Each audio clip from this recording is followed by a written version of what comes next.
I'm at Grace Church Road. I went to Waynesboro to bring this man down to this address, and now he's trying to force his way into a house. I'm afraid to move my vehicle.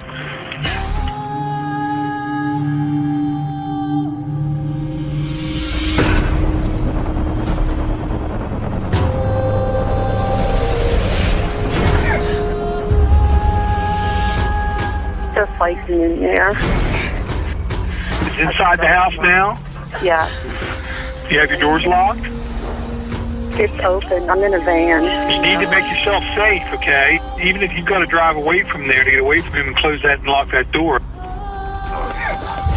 Do that for me now, please. Okay, wait a minute. Okay. Hey, guys. Just me. I almost would have to have gone to bed, wouldn't I? Anyways, so pretty much it was about 5 minutes long, to be honest. Some people said 4, some people said 6, some people said 5 minutes long.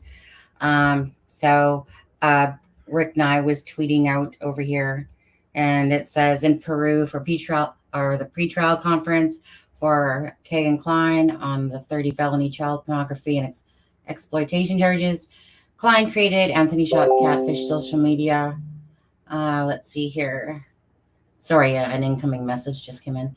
Media profile that had contact with Libby German. Okay. Pretrial conference lasted 4 minutes. Kline appeared on video from the Miami County Jail with his attorney. Neither defense or prosecution had any matters to bring to before the court. Final pretrial conference confirmed for December 22nd, jury trial January 18th. So the same thing. Let's see. Kline's attorney says he continues to review discovery with the prosecution. No mention of state police taking Kline out of jail in August for further investigation. And then let's see. 3 hours ago, he just said he'll be in Peru. And let's see what the other person said here. Let's see if I can.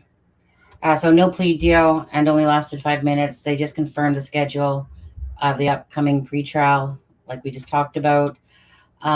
Julie said that he has started to grow a light beard and he's really bald on top. He didn't say a word, only his attorney spoke. Oh, so Murder Sheets was there. And let's see, hold on, let me see what picture I just got here. Oh yeah, she's just showing me the same thing. Kline's attorney says he continues to, so that concludes today's proceedings for that, guys. Here, we'll put this over there. Oh, well, I might as well just frickin' be right here, then. Classic pre-trial, right? So for anyone that, thank God, nobody spent hopefully hours driving over there. Anyways, so Murder Sheets was in the house, Anya and Kevin, and Julie was there, and I think another person was there. I'm not sure if I should say that person's name, but and guess who else was there? Crazy ass Rick Snay. So I guess apparently what I'm being told was that he walks in and was like, guess who's here type of thing. And then Kevin was like, and you are, and then it was just like, Rick's name. Crazy. The one in December will be more interesting for sure. So, that really sucked though, because honestly, I'm sure that, basically the door opened up and you were right back outside again, really. So thanks to Murder Sheets and the couple others that were there to give us some coverage. And Kevin couldn't care less. Hey, SB. Talk about Kevin from Murder Sheets on there. Well, I'm just disappointed because I would have whipped him a honey bun or something like that. Here's a Twinkie. Come on, tell the truth. So no plea deal. Yeah, we'll see how it goes. I mean, at the end of the day, that whole story that came out of whoever started that story, whether if it was Kegan Kline, it's just honestly, it's a crock of shit. There's no other way to say it. It's just a crock of shit. Um, I mean, there's so many bullet holes in that story anyway, and it's just like it's so laughable even listening to it. To be honest with you, um, just for the fact of Kegan Kline and his dad in the red Jeep, and every time I even hear it in my ear, I just seriously want to laugh. It's such a joke.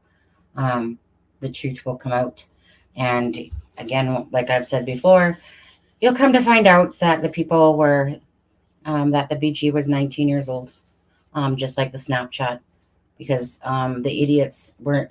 It really doesn't.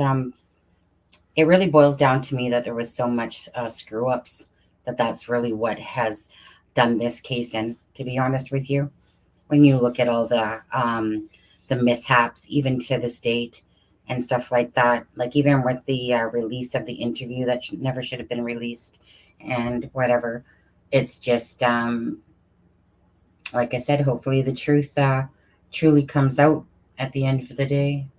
God, I feel so lonely by myself.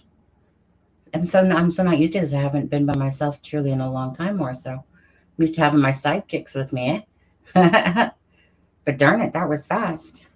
Absolutely, SP. Like when you think about it from the start to the finish, when you think about what's been said, and that's why I don't understand why people hold so much weight to a lot of the stuff from the beginning of it.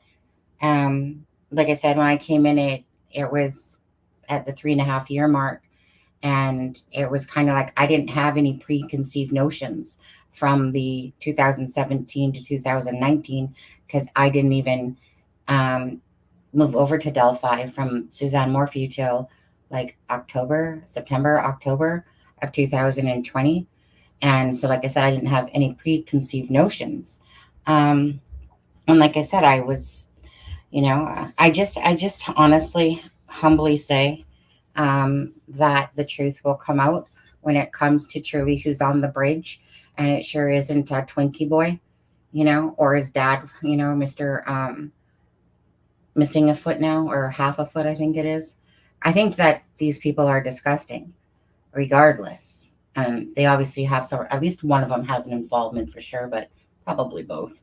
Um, it will be right up there with the screw. John Benet Ramsey, I know. That's another case that has always stuck with me. I've never forgotten the John Benet Ramsey. I remembered that because obviously my age. Just like the OJ Simpson was an absolute crock of shit. OJ Simpson, that one was like watching a freaking comedy show, to be honest with you. It was such a joke. I mean, and the way I'm not sure if you remember the OJ one, but the way he was struggling to put on the glove, like it was just the worst acting ever. And it's just ones like that where OJ ended up getting off for that part. The murders was such a joke. But you know what? Then the idiot goes and robs his own trophies and stuff like that. So he did get partial karma, and he'll always have karma, because everyone knows any person with even one brain cell would understand that one. But John Benet Ramsey, hey, SP74, John Benet Ramsey. Do you believe that the mother wrote the note? And who do you think? Do you have any idea who you think that killed John Benet Ramsey? If you like, just because that one's been so long. I always, I remember that they were at a party, at a party before. And then there was always something about some guy that was there. And always in my head, it always stuck out to me that it was that guy. Yeah, right? I can't remember the amount on it, but it was like such a strange amount. It was it was crazy. But do you believe that the mom wrote the note? I mean, because it really wouldn't be hard to tell, you know. It's no different than the cryptic note with Ashley Garth. All you need to do is look at the eyes Like anyone can just look at the eyes and go, she wrote it, you know. Hey, Charlie, how are you? That note, that was at 118,000. Like, right? Can't imagine the parents doing that to her for cover up. I always felt, and it's like I watched it, but it's been so long now. But there was this guy at the party that was talked about, and I always felt it was that person. Was, the amount. Oh, the amount was the same as his bonus? Yeah. That wouldn't make sense, would it? Am I getting a message? Oh, Scrubby Deals. Well, thank you very much, Scrubby. And thank you to a certain person for updating me as well on the pre-trial today. You know who you are. And yeah, so just John Bonet, even the McCain one, the McCann one. I remember watching that one. That one always bugged me too. Some German guy or something like that they finally, I think, figured out. Oh, I just got a little closer to you guys. But yeah, as for, like I said, like the cryptic note, like I said, anyone with, again, a brain cell figure out that Ashley Garth wrote that just by comparing it to the Hertz Facebook with a note that Ashley Garth wrote. It's not rocket science. Actually, I still, for me, like I said, I feel like I just have I'm one piece away. I'm one piece away. I hate saying my theory out loud, but the pineapple and oh, right. And the brother's prints on the spoon, devastating where the evidence seems so too weird, hard to point. Yeah, I remember his interview on Dr. Phil, where he was like laughing like nervously or whatever. Says stupid Boulder police. And again, you know what? That's just another screw up as well. Do you remember SP74? When that cop lady, when she was sitting down in an interview, and the interviewer asked her, like, so, do you know who did it? And she's just like, yep, I know exactly who did it. And she said, John Ramsey. Do you remember that? Yeah, I see that. Right, exactly. Yeah, and you know what? That's really what's happened in Delphi in a lot of ways. I know people don't get this. I know that. I know people don't understand when I say that I know who the BG is. I know that I obviously walked into a lion's den and didn't realize it because I just thought, oh, well, this is him. Like, what do you mean you guys can't find this guy? It's Garrett Kurt's good friend. Like, how hard is this? How did you guys miss that? It still blows me away to this day, to be honest with you. I mean, I get the backlash only because when you realize how twisted this Delphi case was or is, that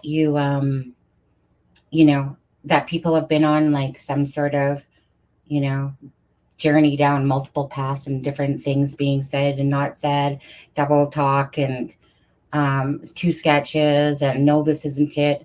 That's, I only learned a little bit about it. And then I was like, oh, Suzanne Morphew, a lady went missing on Mother's Day, well, the theory is definitely plausible. The theory is definitely plausible. The names are unmistakable.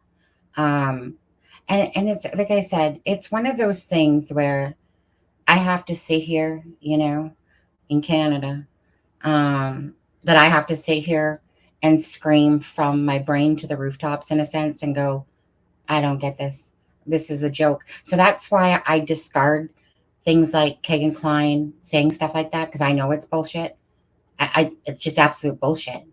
Like I said, it's I find it very surreal, to be honest with you, because I've never been in a position where everyone, not everyone, but almost everyone where everyone's going, you don't know who the hell it is. You don't know this. You don't know that, and you're just sitting there going, nah, you people don't know me. Um, you know, it's not even, the thing was, it's like, it's not even like I worked at it. It was just, I was led to it, by a conversation. Like, I don't even know how to explain it besides intuitiveness.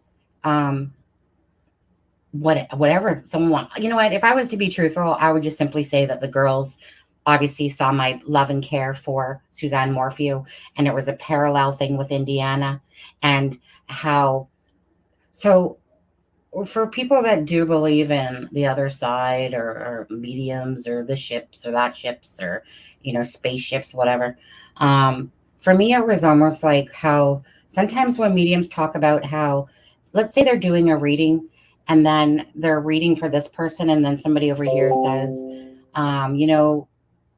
that sounds like it's my dad too, because it's like the same kind of parallel path has happened. That's kind of what it really feels like to me, is that the love and care that I put in for Suzanne Morphew, because I put in a lot of love and care for that. As soon as you even heard Barry Morphew open up his mouth and say, oh, Suzanne, I want you home so bad. Oh, shut up, you liar. Shut up, you freaking fake. Like, as soon as I even heard it, I was so mad and so angry right away. My husband knows, because I punched him in the arm basically and was like, honey, this guy's a freaking ass liar. And it came to fruition. I mean, unfortunately, well, let's just hope it goes, it's like he was arrested, and that's when I came back over here. Morphew, absolutely. He's just a bold face. Like, this is how I feel about Delphi too. With the Barry Morphew case, Suzanne Morphew, beautiful soul. You know what? Good for you, Suzanne. Actually, I don't believe in cheating on people, but douchebag probably deserved it along the way. But her spirit is just so, the aura around her is just beautiful. It's just beautiful. That's actually what drew me, because I was like, I first looked at Delphi, and then all of a sudden this thing came up, and it was Mother's Day. And I'm like, there's no way. There's no way that the husband's away, the daughters are away, and Suzanne Morphew goes for a bike ride and just disappears. It's no different than how I feel about Delphi, which, so you mean Garrett Kurtz killed 2 people, happened on Ron Logan's land, and Keegan Dunker's not the one on the bridge with him? Duh. Like, that's how I feel about it. And it's just like, when it's kind of like the path is like right there, and then you just feel like you're the cuckoo clock, even though you're not the cuckoo clock, and I've taken a lot of beatings for it. Whatever. It's frustrating, not gonna lie, because Barry Morphew, I don't know how to explain it. As soon as I heard the Barry Morphew one, it's like you foresee exactly what happened and why, but you didn't realize all the little ins and outs and spy pens and all those type of different things, but you knew that there was the baseline. And if you followed the baseline, but you still always knew that it was going to be like an abusive relationship. So what's the word I want to use? I connected with it because of my abusive relationship. So I knew that it was more something like that. And it's all bullshit when he pretends like he didn't know about the affair. Like, oh, it's news to me. Oh, dude. Okay, he's a hunter. He was a volunteer firefighter. He listened to true crime, and especially the one that he was listening to about a bike as well. So I'm sure he took a lot of notes. Whereas I feel like with Barry, he at least had this skill set, because he's not a dumbass in a lot of ways. And I know, multiple stops at the dumpsters. KK is an absolute liar. There's some truths in there though. But yeah, that's how, yeah. But Morphew case, if you just followed the path of it, the truth was right there. Anyone who has any sort of intuition knew as soon as Barry Morphew opened up his mouth that he was lying. It was like the strongest feeling ever as soon as he opened up his mouth. Because again, like, it's hard to explain without sounding like you're a cuckoo quack. Because it's not like I walk around going, oh, let me just use my abilities. Because it's not like that. It's just, I am led by my gut and the intuition. And when it came to Delphi, it was as simple as that. I didn't know it was going to be such a weird ass case, to be honest with you. I didn't know that that all these whack jobs, curl out of the woodwork. I didn't know that it was going to take this long. I didn't know a lot of things. But I made a promise to the girls, and I feel like I have to keep that promise. Many times I've wanted to leave because I don't owe anybody anything, but I owed the girls what I promised them, and I don't ever like to go back on my promises. So I'm willing to battle the people out there to make sure that the truth be told, but I get worried sometimes that the truth's not going to be told. Hey, Charlie. Yeah. That's the thing. What? Can I just be honest with you, SP? I don't get how the simplest, easiest line that's being shown to everyone is like the path of most resistance instead of the path of least resistance. It blows me away.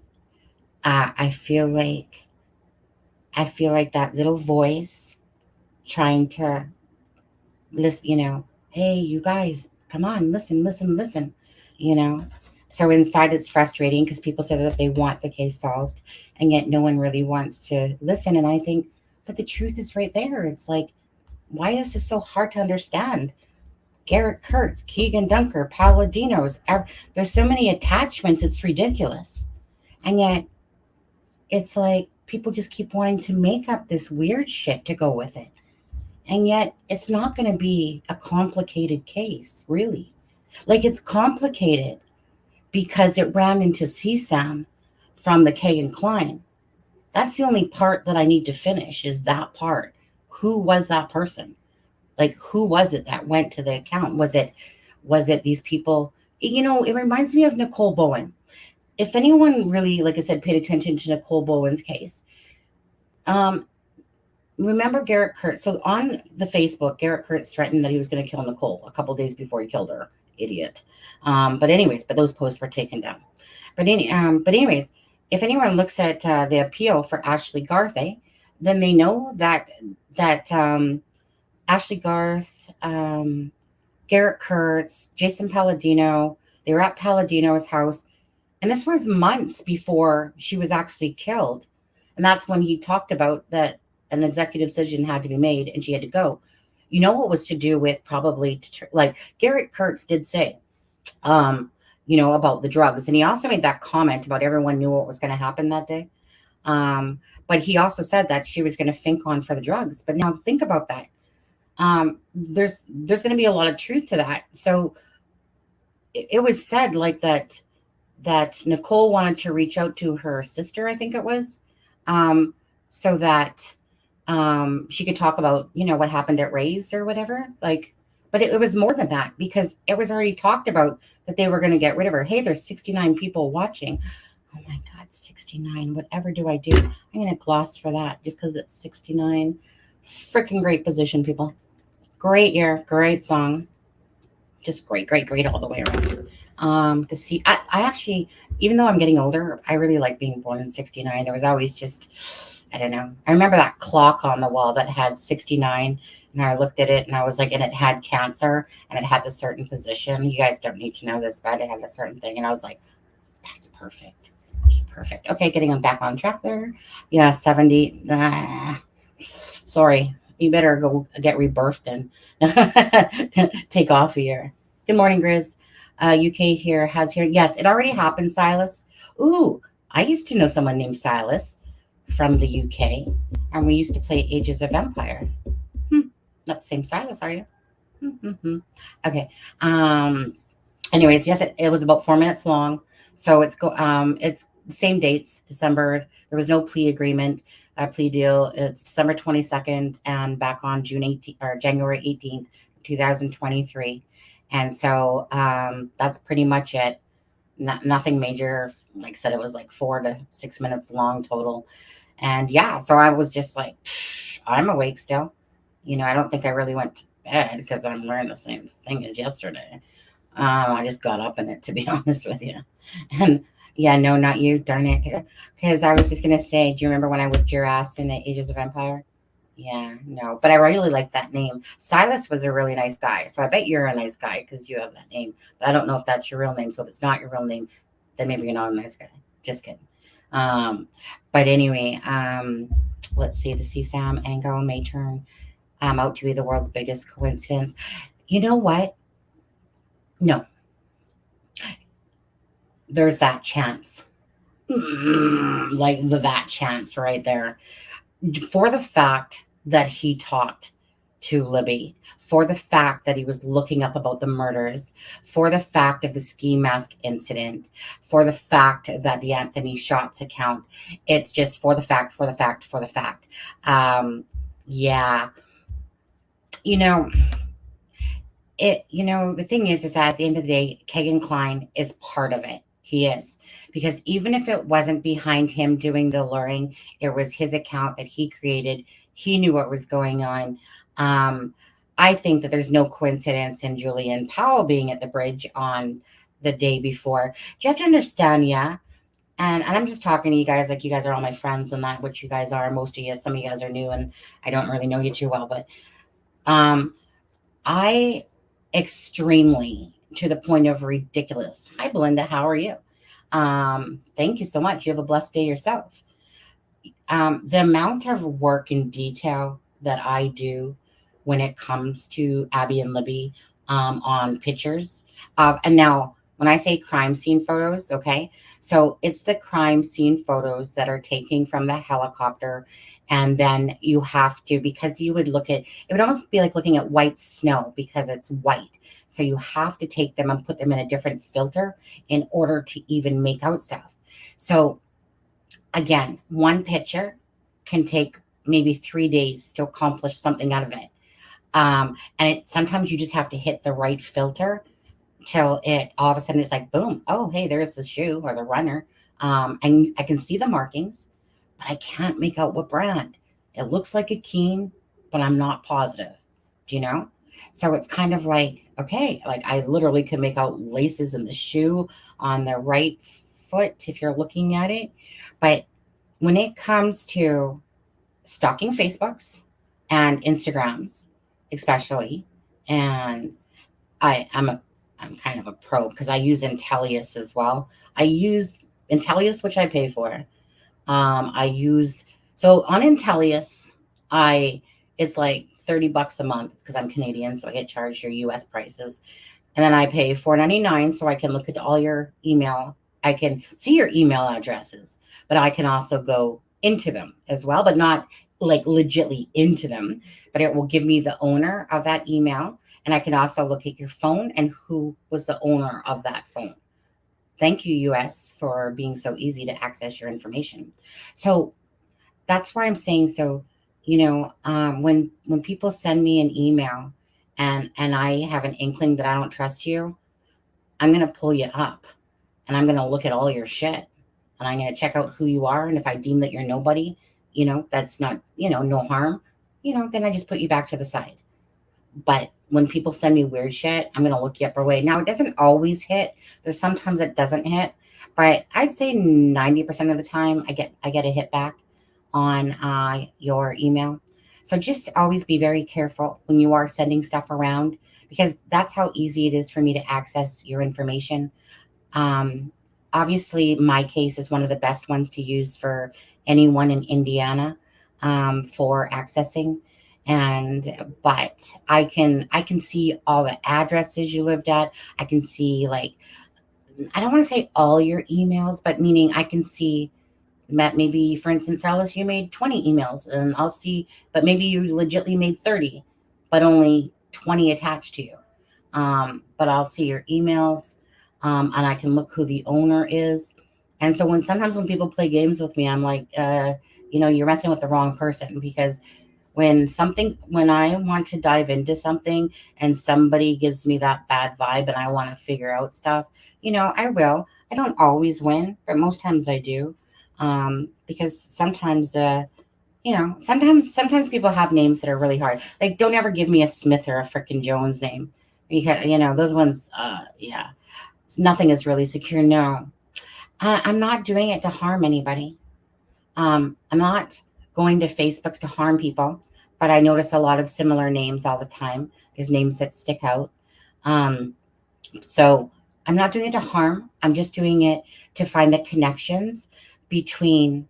Okay, I already know that Paladinos and Kurtz and Garce and Dunkers and all that. I know, and Cottrells. I know that they all know each other.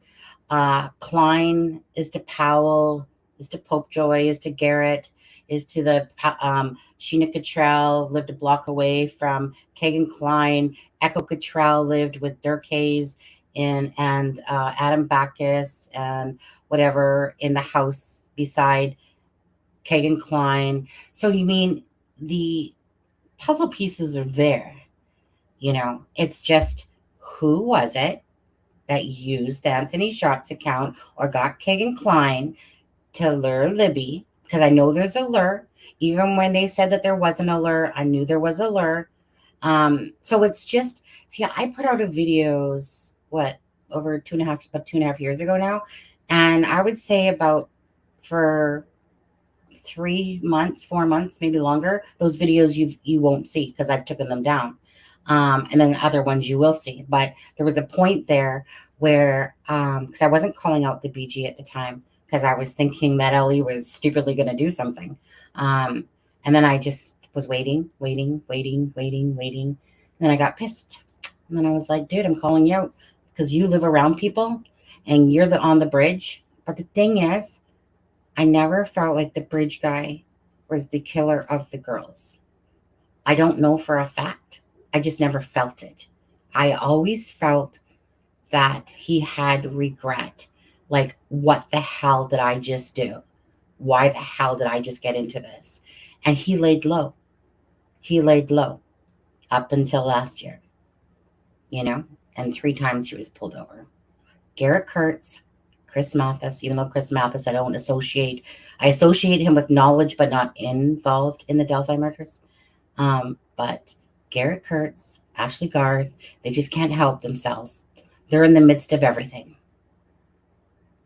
Hi, I am the bomb. I am. And every time I see that name, I think that you're a Kegan Dunker because of the bomb. No offense. He was 19. Yeah, 19 at the time. Yeah. People are so, let me get back on point to what I was saying.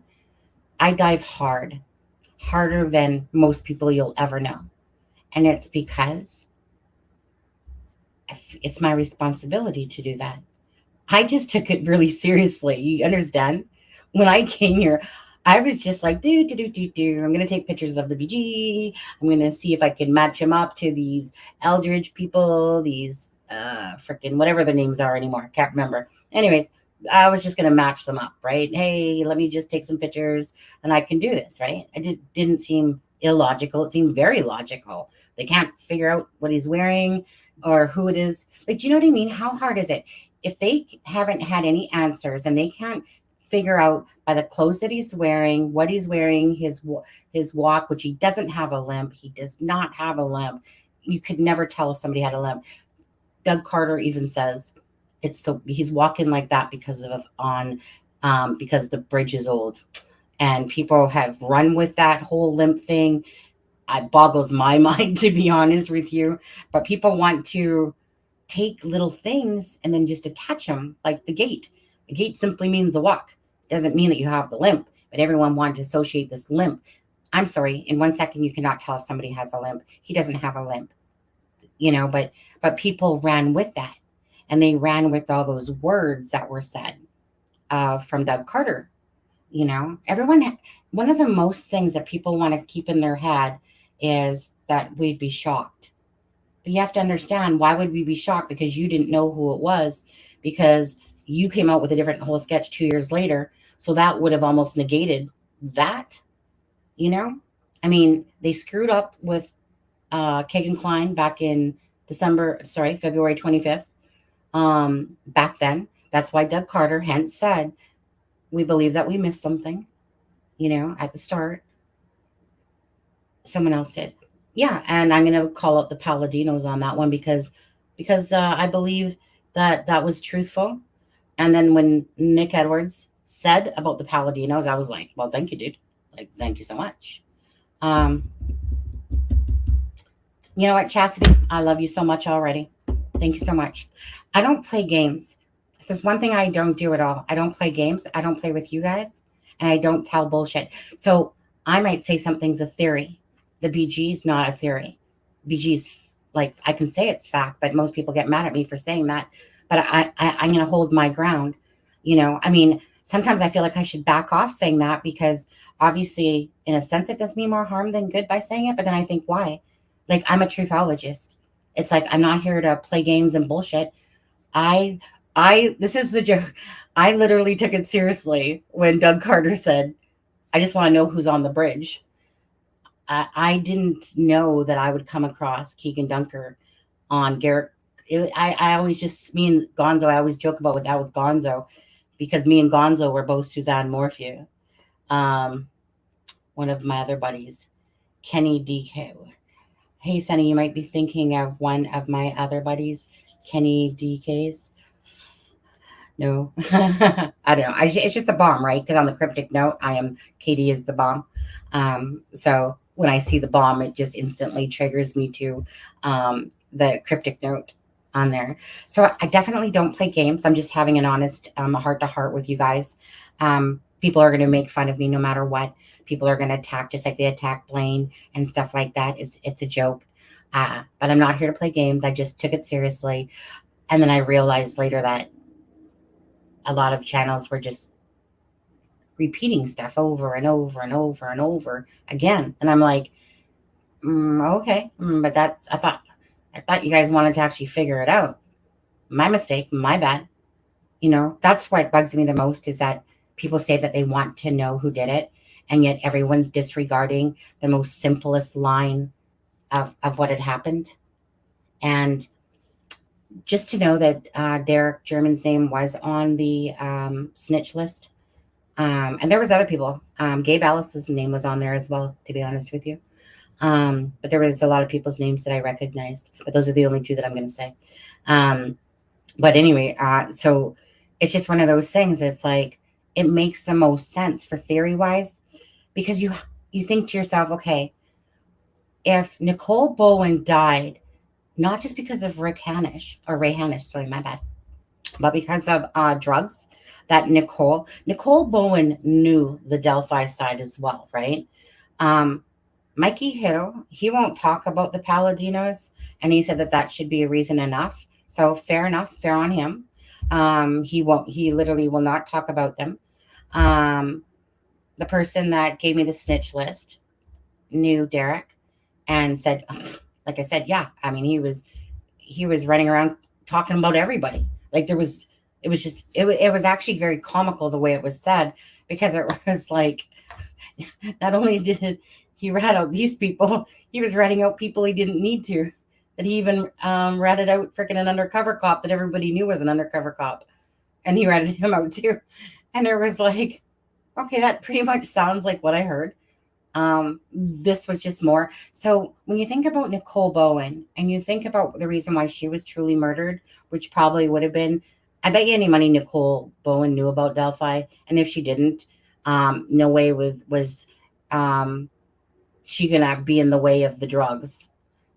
Because drugs, money, power, it all just goes hand in hand, to be honest with you. So if you have that, and then you have, say, Derek German, who's, I know people like say, oh, no, he was just small time and stuff like that. But hey, if you're snitching out people, you're not going to last long. Ashley Garth, right? I was told that, Ashley, Garrett, Paladinos, just really like on and on. And so if you do something like that, you don't think you have a target on your head, absolutely. But this isn't to attack the family, like I've always said, because at the end of the day, no children ever deserve to be murdered, you know. But when you, if you're in a lifestyle that has those type of friends and people around you, then you're putting yourself at risk regardless.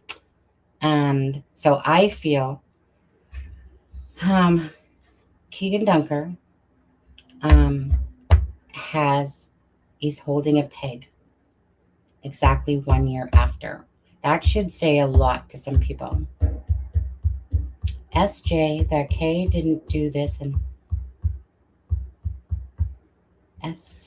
the K didn't do this. And RL is not the BG, absolutely not. No, I will always stay with the truth in my heart. It's not even, it's my heart, absolutely. But it's intuition, but on top of that, it's my hard work. And the intuition led me there. The hard work showed me. But it wasn't like it was that hard. I'm not gonna lie. Like, I still find it really surreal and ridiculous how easy I found it to be. But then again, most of you guys weren't like, oh, well, here, let me just, intuitively look at Garrett Kurt's friend in that picture and go, dude, something about you. I'm going to come back to you. That's exactly how it happened. Gonzo told me about Garrett Kurtz. I was like, oh, let me go check the dude out. Went there, put him into the program. Garrett Kurtz, Kegan Kline, Tony Kline. I mean, it's not hard, right? It's just, all you have to do is look at the distances and you can just eliminate almost right away. Right. The BG is he's very mistaken for a lot of things. And it is such the most deceptive picture you guys have ever seen is that BG picture. It's so deceptive, you guys. If you truly delve into it like I do, which I've spent like over 2 years doing this now. I don't play around. But if you truly dived like I do into it, and that's not braggadocious, it's just my forte of what I like to do. It's very deceiving. It's really deceiving.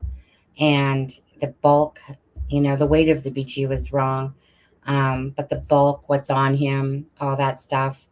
And it's just such a deceptive picture. And so like the nose, if anyone looks at, say, Kegan Dunker's nose, when Kegan Dunker's looking down, it widens out here.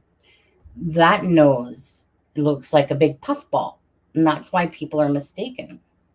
Yes, he's 5'10", just like the BG. So the BG was done by mathematicians at 5'10.5. KD, like most people, like Garrett Kurtz. Well, Garrett Kurtz have said to have been 5'10" as well. But anyways, in the police records, 5'10". He's 5'10". I mean, we can just go down. I could literally just, anytime you ask a question, yep, check mark, Hunter, check mark, lived in and around, check mark, pigs, check mark, like how many check marks. I'm just always blown away that nobody seems to see this, or most people don't. Some people really do. There's some people that do, and I appreciate that. And then there's other people still chasing their tails, and yet it's the most easiest line. But again, anyone watching, they're not going to be like, oh yeah, well, yeah, my intuition took me, like instantly to the BG. I'll be so livid. I'll be so livid if some bullshit happens with this case. I'll have to accept it. Not like this isn't an out for me, because I'll be so freaking pissed. Like, I'd probably seriously fly down to Indiana myself and freaking kick somebody in the balls. I'm sure I'd be so pissed, because the truth, it just has to be the truth, not no sideshow act of, here, we're gonna arrest someone and we're gonna take this deal and that, and the truth not be told, But the truth is that I don't believe that the BG is the killer. I believe that the Paladinos had to do with that, just like Nick Edwards said. But anyways, going back to the BG on the bridge, I can just not tell you how misguided people are by that picture. They're misguided by the things that were said back in 2017 to 19. I told you I came into the case in 2020 of October. I didn't have any previous notions. I didn't have all this information like some of the 5-year veterans that think that they know it all. And there's other ones that don't think that they know it all, but they have a lot of information, or, you know, in a lot of ways. I really don't like to watch too many other YouTube channels because it doesn't really benefit me too much unless new information comes out. And usually we have close enough friends that work with us to tell us what's going on. And those ones we appreciate. But I don't really get much information off of other channels. Why? If I know I'm on the right path, at least of who the BG is, why do I need to watch a channel that's talking about this BG or that BG or this, you know, when I know it's so far off of the course of the truth? And so that's not, how do I say that without sounding, because it's not about arrogance. It's, would you waste your time if you could get from point A to point B? Would any of you guys waste your time on somebody else? So when somebody says to me that I'm closed-minded and stuff like that, really? Well, if you knew who it was, would you waste your time going and checking other people out? Why? Why would you do that? What a waste of time that would be. I don't dick around. My time is absorbed by the Abby and Libby, you know, and I work so hard on it because I just want it solved. I almost want to like relieve myself of the burden, in a sense of the knowledge and it just to move on to the next stage. But nobody's going to sit there. If they knew who the BG was, no one's going to sit there and go, yeah, you know what? Let me just go look at this other person. That might be the BG. No, I'll look at people that are involved, that wrap around the BG. KD is my baseline. I know he's my baseline. I'm not going to ever go off that. I will die saying that because I know it's true. So if I have him as my baseline and I have Garrett Kurtz, who's talking about Delphi, I got Chris Mathis, who's talking about Delphi, and I got Kegan Dunker holding a pig a year after. And we have the cryptic note that goes with KD and Jason Palladino. And Nick Edwards is saying that Sheena Cottrell was there when CJ Palladino killed those poor girls. And Jason Palladino and Mark were part of it as well. Then, hello, hi there. Hey, Delphi, Tooth Squad. That didn't come out right, did it? But anyways, so that's what I'm saying. I didn't invent this information. I didn't invent the cryptic note. I didn't invent Garrett Kurtz talking about Delphi. I didn't invent Chris Mathis talking about Delphi. I didn't invent Kegan Dunker holding a pig a year later. I didn't invent the pig masks at the crime scene. I didn't invent the cameras at the crime scene or the knives at the crime scene or the camera on top of the BG's head, you know, or the freaking little piggy that he has in that little brown thing on his hip. You know, that's because I dig that hard. You know, like I said, when people try to take away from my work, oh yeah, it's hurtful because if anyone knows me, I don't play games, and I certainly wouldn't play games with Abby and Libby or with Delphi. That, you know what I mean? I'm not built that way. I'm not, like, there's channels out there that are making a mockery of the case, like a legit mockery. And it's ridiculous, but whatever. I mean, if they want to, you know, have karma because they're attacking the family and they're saying the most ridiculous shit out there, or they're just attacking other channels, you know, so be it, whatever, right? Again, we know that the trash belong with the trash and they can stay there. And while other channels are truly trying to make a difference, and I don't care about what other channels do. I just care about what I do as a person and what I stand for. And I stand for truth and I stand for justice. And I've always been that way since a kid. And I won't stop. And I work hard. And I take pride in my work that I do. You know, I know it might seem like gibble garble if I'm showing mole markings or facial markings or pictures. But you have to understand that the pictures, 2.5 years of looking at pictures. After a while, you know, that crap like the back of your hand. Just like when I watch, I want to thank Harvey Carroll Jr. for this, although he was not really nice to me ever, but I want to thank him for the fact that although sorry, Harvey, although I know you're way off base with your BG, it's the fact that you actually do the work like I do, in a sense, like meaning you contribute to showing facial and showing different things. And sometimes I thank Harvey for doing some of the work for me, because if I can see markings on Harvey Carroll's work that he's done, I'm just like, I was looking at his stuff yesterday and I'm like, thank you. Now I don't have to do this again. Thank you so much, dude. Like, because he doesn't realize that he's actually helping me when he's doing some of his own, because it saves me from sometimes having to do it. If I can get a clear shot of the mole, especially the mole like maybe here or right here. What was I working on yesterday? Let me just see. Because I just wanted to see if I have it from yesterday. Did I send it to myself? Let me just see. If not, I'll send it to myself. Oh, no, I did. Okay.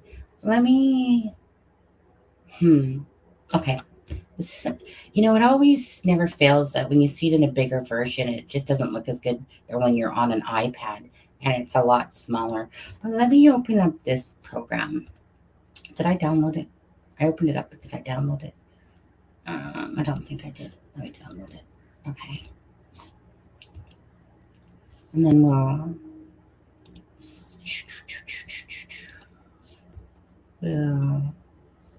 bring it in here. This image, oh, I already have it open. Do I? Oh, okay. Guess I already have it. I think I was playing with it last night a little bit. So let me just share my screen. Okay.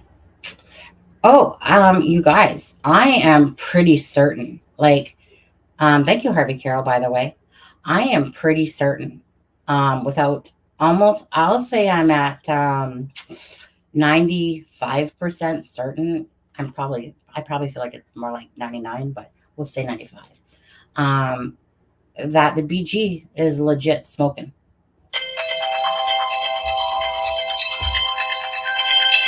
Okay. That was just an alarm, guys. Sorry about that. That was just to remind me to go to a meeting that I don't work at anymore.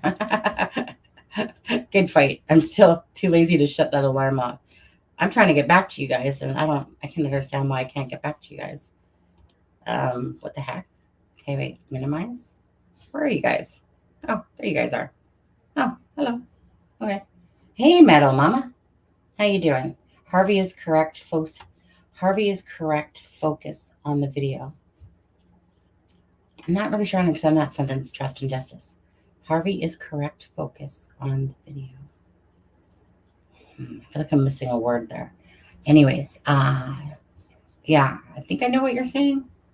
But anyway, okay. So, BG, cigarette. So, Harvey Carroll did a video, 10 frames of BG. It's almost like you can see the smoke just billowing up the face if you actually watch his video. But the thing is that I knew that I'd seen a cigarette. So let me tell you this. I pray to God that the cigarette that they found, or maybe they found more, is a Red Eagle cigarette. Because that would depend, though, if Kegan Dunker smoked a Red Eagle back in 2017 like he does now. Because the moron sent me a picture with piss in a bowl, in his toilet bowl, with a cigarette butt in it. And I'm like, dude, thank you so much. Now I know what you smoke, idiot. Thank you. But anyways, I'm praying that that's a Red Eagle that's in his mouth, because I know right here, let me go to it. I know right here, and you guys, I know it's the hardest thing to see, you guys, but can you guys kind of see this line right here? Okay, right here. Now, if I pull it back, this is a brown tip butt of a cigarette right here. This is the white part. If you guys can see this, I know it's hard, and I'm not on my right program to, what the heck? How come my color isn't working? What the frick? Do I got two of these open or something? What's going on? What the heck? I should be able just to play with it. So weird.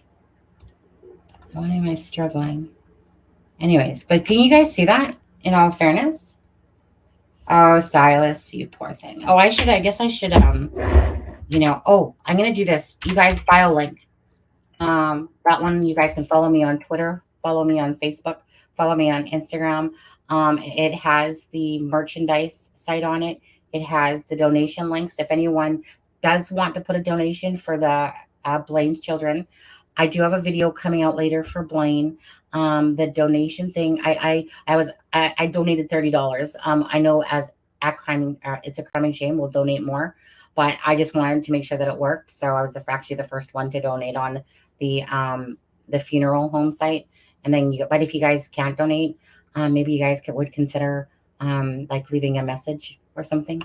Yeah, you can see it. Okay, so yeah, that's so. If you watch Harvey Carroll's thing, like it's almost like I said, you can see the billowing of the cigarette. But I don't know why he has some sort of meshy thing on the face. There's a mole there. I know that one. That doesn't look good in this picture though. But yeah, so this is a cigarette. Like you remember, okay. So if anyone is watching the video, okay, guys, I just love this because it's been a while since I've just been sitting here just shooting the shit with you guys, so this is actually quite nice. Because if anyone's really invested in Delphi and understanding a lot more things, I've got to go, yeah, no problem. Oh, and I'm female. Oh, you're female. Silas Stingy is a song. Ah, well, nice to meet you, Silas Stingy.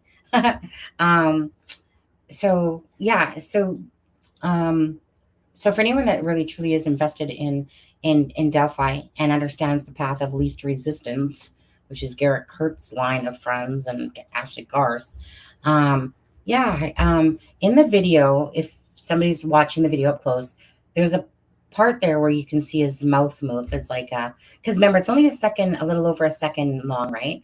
But you can see his mouth move. See, Kegan Dunker does this one face all the time, and it's like this. It's like, I don't know. No, am I doing it right? He like does this look, right? But anyways, so in the video clip when you're watching, that face does that. But it's almost like when somebody, remember, hands are in the pocket. So it's, it's somebody smoking, but they're just, they're just smoking like, and while their hands are in their pocket, talking about freaking knowing that bridge, eh? To be able to walk so cocky like that around it. But anyways, so yeah, cigarette and brown nip. I've seen it before. I've seen it a lot clearer than this actually, but it's a matter of, do I leave it alone or do I put it out there to the public? I usually don't like putting things out unless I have proven it enough, There's sometimes I've been wrong on certain things back in the beginning, and you're like, oh, that totally looked like a bow and arrow on his back, but guess it's not.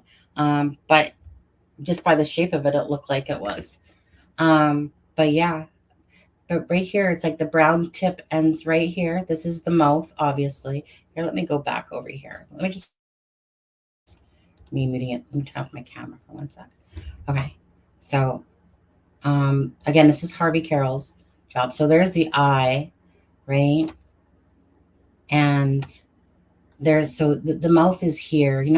This is obviously the sun's over here on this one, and this is in the shadows when he's done this. But yeah, it's like, so this is the mouth here, and it opens up, and then yeah, the cigarette butt.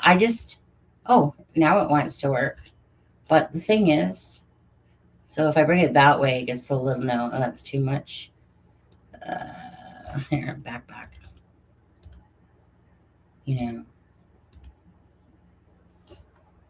But yeah, so I don't really use this program, but I'm trying to use this program more on the desktop. I like my iPad. I like my Photoshop Express. But this one is fun to play around with. Oh, okay. So let's see, you guys. Okay, so this is what I'm talking about. Okay, all right. So I decided that you guys might have a harder time. Oh no, well, this is a different one. So I put this out there, I don't know, about 3 weeks ago or something, right? And the whole point of this one right here was to say, look, this is the BG, this is Kegan Dunker. The BG is going to be a distorted one. So I don't know what planet people are on when they remind me of that, that it's a distorted video. Like, I don't know this, but it's not like you can't not make some stuff out of it. I am the bomb. I found the Kenny D guy you mentioned. Looks nothing like the BG. Oh, I don't even know who that is, to be honest. Hmm. My brother's name is Kenny. Does that count? Um, Garrett Kurtz's middle name is Kenneth. His dad's name is Kenneth. Okay. So when I was trying to show you guys before, all I wanted to show you on this particular one is that this is pixelated, yes, because I'm bringing it in to show you guys. If I wasn't bringing it in to show you guys, I would leave it at a greater distance so that you could see it better. But my point with this one is that you have the mole here, but this is the distorted video, even though this one's pixelated. But I just felt like anyone that would look at this can go, oh, I get it. I get there's a mole there. I get there's a mole here. But you see how here it looks like it's right underneath the eyelid? Remember, this eye is open, first of all. This one's a different way. This is a distorted video, so you have to give a little bit of grace. You have to, you have to. You can't just go, oh, well, that doesn't quite line up, because it's a distorted video, and you're just trying to make the best of what you have to work with. And I think, to be honest with you, if anyone was ever in forensic, they'd think I did a damn good job. I've been told that by the forensic people because they know how this shit works. But most normal people, in a sense, don't know how it works or whatever. But I've just learned it. Like I said, some people have their fortes, okay? Mine's sitting there staring at pictures now and, looking at markings. So in this particular one, like I said, so it was like, hey, you guys, see, mole underneath the eye, mole underneath the eye, mole here, mole there.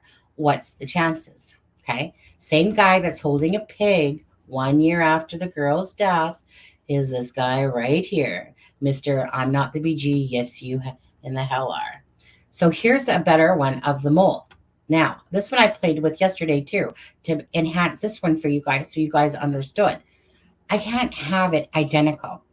I would love to see someone take somebody's real picture and a BG picture and have it virtually identical. It's just not going to happen. That's just, 101. So the best I can do is go, hey, here's that mole that's underneath the eye, right? The same one. Now this is Kegan here. That's the BG, right? So here's that same mole, but you're looking at it bigger. But you notice how it still has that little breath. See what happened? You guys aren't aware of this, but if you guys actually went back to the ISP video or picture and you guys see brown marks, if you actually truly looked at those brown marks that look like they're like brown marks, like almost like big moles on his face, they're truly not. It's really just shadowing. And if you actually look at those brown marks, look at them, you'll actually realize that there's a little mole in there. And it's the shadowing that's creating the actual brown mark. So I decided I was going to lighten this one up just to show you guys that this is that same mole. That same mole. Look at that little look. That same little mole that's right there, right? So remember, distorted on the BG a bit. Not so distorted on the actual Kegan's face right here. So, distance-wise, obviously, this one's spread out more, and it's a blurry video, and that's with distortion in it. It's just a given. So anyway, so that's to show you that, see where the eye is. If you look, just look at the eye though, same area, and then oops, there's that one right there. But if you look, just look at the shape though. Okay, just look at the shape that's there. So this one I brightened up for you guys just so you could see it, because it was actually darker. It was hiding in the shadows, and I was like, I'm gonna pull that one out. So when I show you this one, even though it distorted on me at the last second. So sometimes when I put it into the program and I go to save it, because the picture is not put in there the way it normally is, all of a sudden it goes off a little bit on me.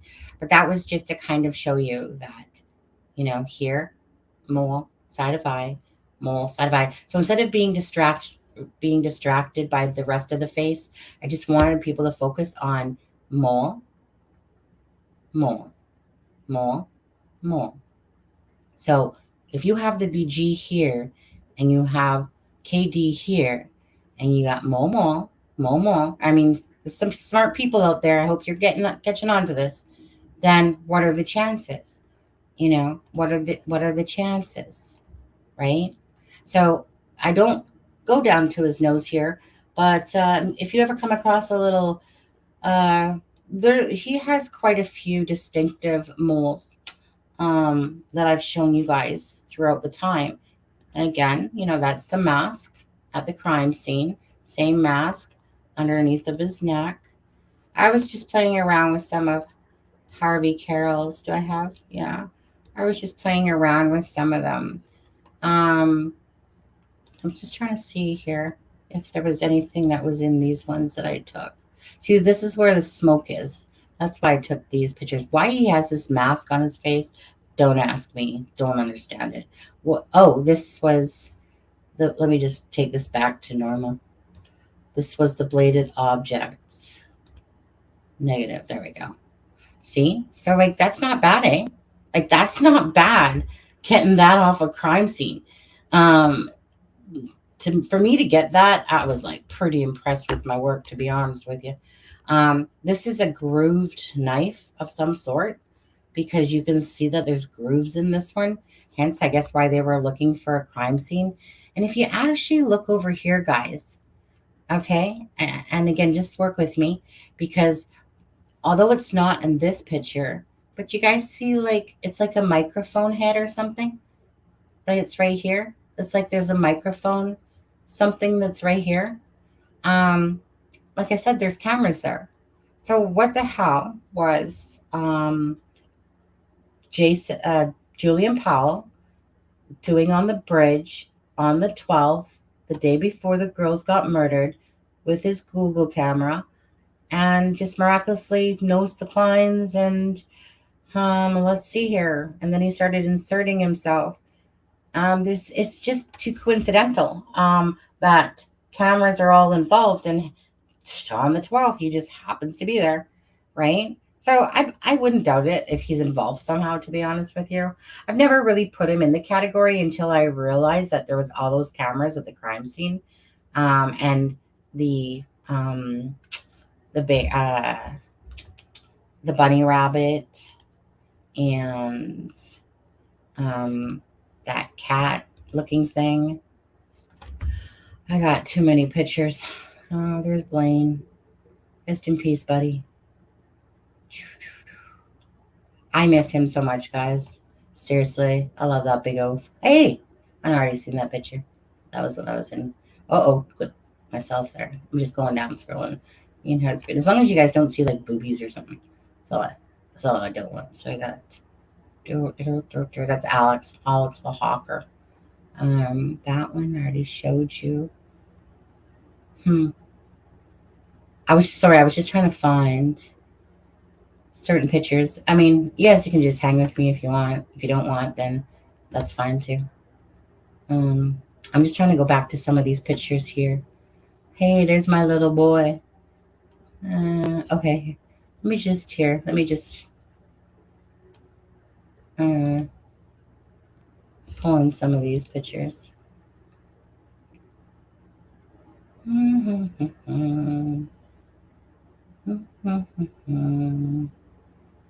Oh, look which one it stopped at, guys. This is the one that Jenny, one day I go in the chat and I was having a kind of a rough day. And then I come back and I see this and look at the date. It says February 13th and it says sunny. It says there's some mail waiting for me, a real surprise, a mystery. It's a message just from you telling me the secrets I never knew. I just kind of fell in love with that because that's how I feel. It's like I have a message and telling me secrets I never knew. So yeah. But Kegan Dunker. I'm telling you messages that I know, and you know I know. That's the difference, dude. Uh, if you guys want to hang with me, I'll just play around with some pictures with you if you want. And so this is okay. So this is the BG, yeah. So this is the guy that basically the only thing he touched was putting the nose somewhat back into spot and the mouth. But remember, the mouth here, right? It's kind of open, so it kind of gives you this illusion of like hollowness around there a little bit, almost like when he had the smoke in his mouth. Um, I mean, I guess it could have been from that part, but like if I bring this in close to you guys, like at what point do you think that looks like Kegan Kline or Tony Kline, right? Think of Kegan Dunker like I just showed you, um, right? 19 years old, 19 years old, guys. This isn't no freaking Ron Logan. So if anyone thinks that that's Ron Logan, go bounce your head off a wall. If anyone thinks that person's 45, I guess they could, but it's not. They clearly came out with a picture of a 20-year-old looking guy. And hey, everyone that's coming in and watching or whatever. We're just hanging, talking about the BG and what possibly is the theory for it, but it's not going to take away from the BG. So just to ask you guys in chat, like when you look at this, what age do you see it in all honesty? Because maybe I just look at pictures so much, I already like, it's like clear as day to me that it's, like I would never ever say that this person was over 30 just by looking at it. Yeah. I'm just kind of curious just by this one right here, at what age are you guys kind of thinking? Considering she was talking to a 19-year-old on Snapchat. Thing is that there's a lot of you that don't have the information we do as well that kind of will back up certain things, but we don't say it because it's just not information we want to put out there, but that's what happens sometimes behind the scenes, really. So Phil, you think that person looks 45 to 50? Huh. See, it's amazing what other people see, isn't it? I don't see you. Definitely don't see Ron. There's nothing about Ron in that picture. I don't even know why people. I think with Ron, the hat is that it wasn't just the hat, but it was that one website, or not website, that one channel. There's the hat of the BG right there. This is the hat, looking from it from the top down. That's the BG's hat. And then this is where one of the microphones, like a gaming headset. But this is the top of the hat right here. That's the dent in it, just like Ron Logan's dent. But, thing is that I don't believe I found any pins. Could be, but anyways, that's the top of the hat. You guys all see that? Hence why that hat looked like Ron Logan's, because when I literally took Ron Logan's hat, it's like I could put it in there like a puzzle piece that was missing. But right here, you guys, that's like from the headset, at least one of the headsets. There's another headset over here as well. Again, just a deceptive picture of the BG. Hey, you people need to wake up. Okay, it's 9:00 a.m. here in Canada on the Pacific side.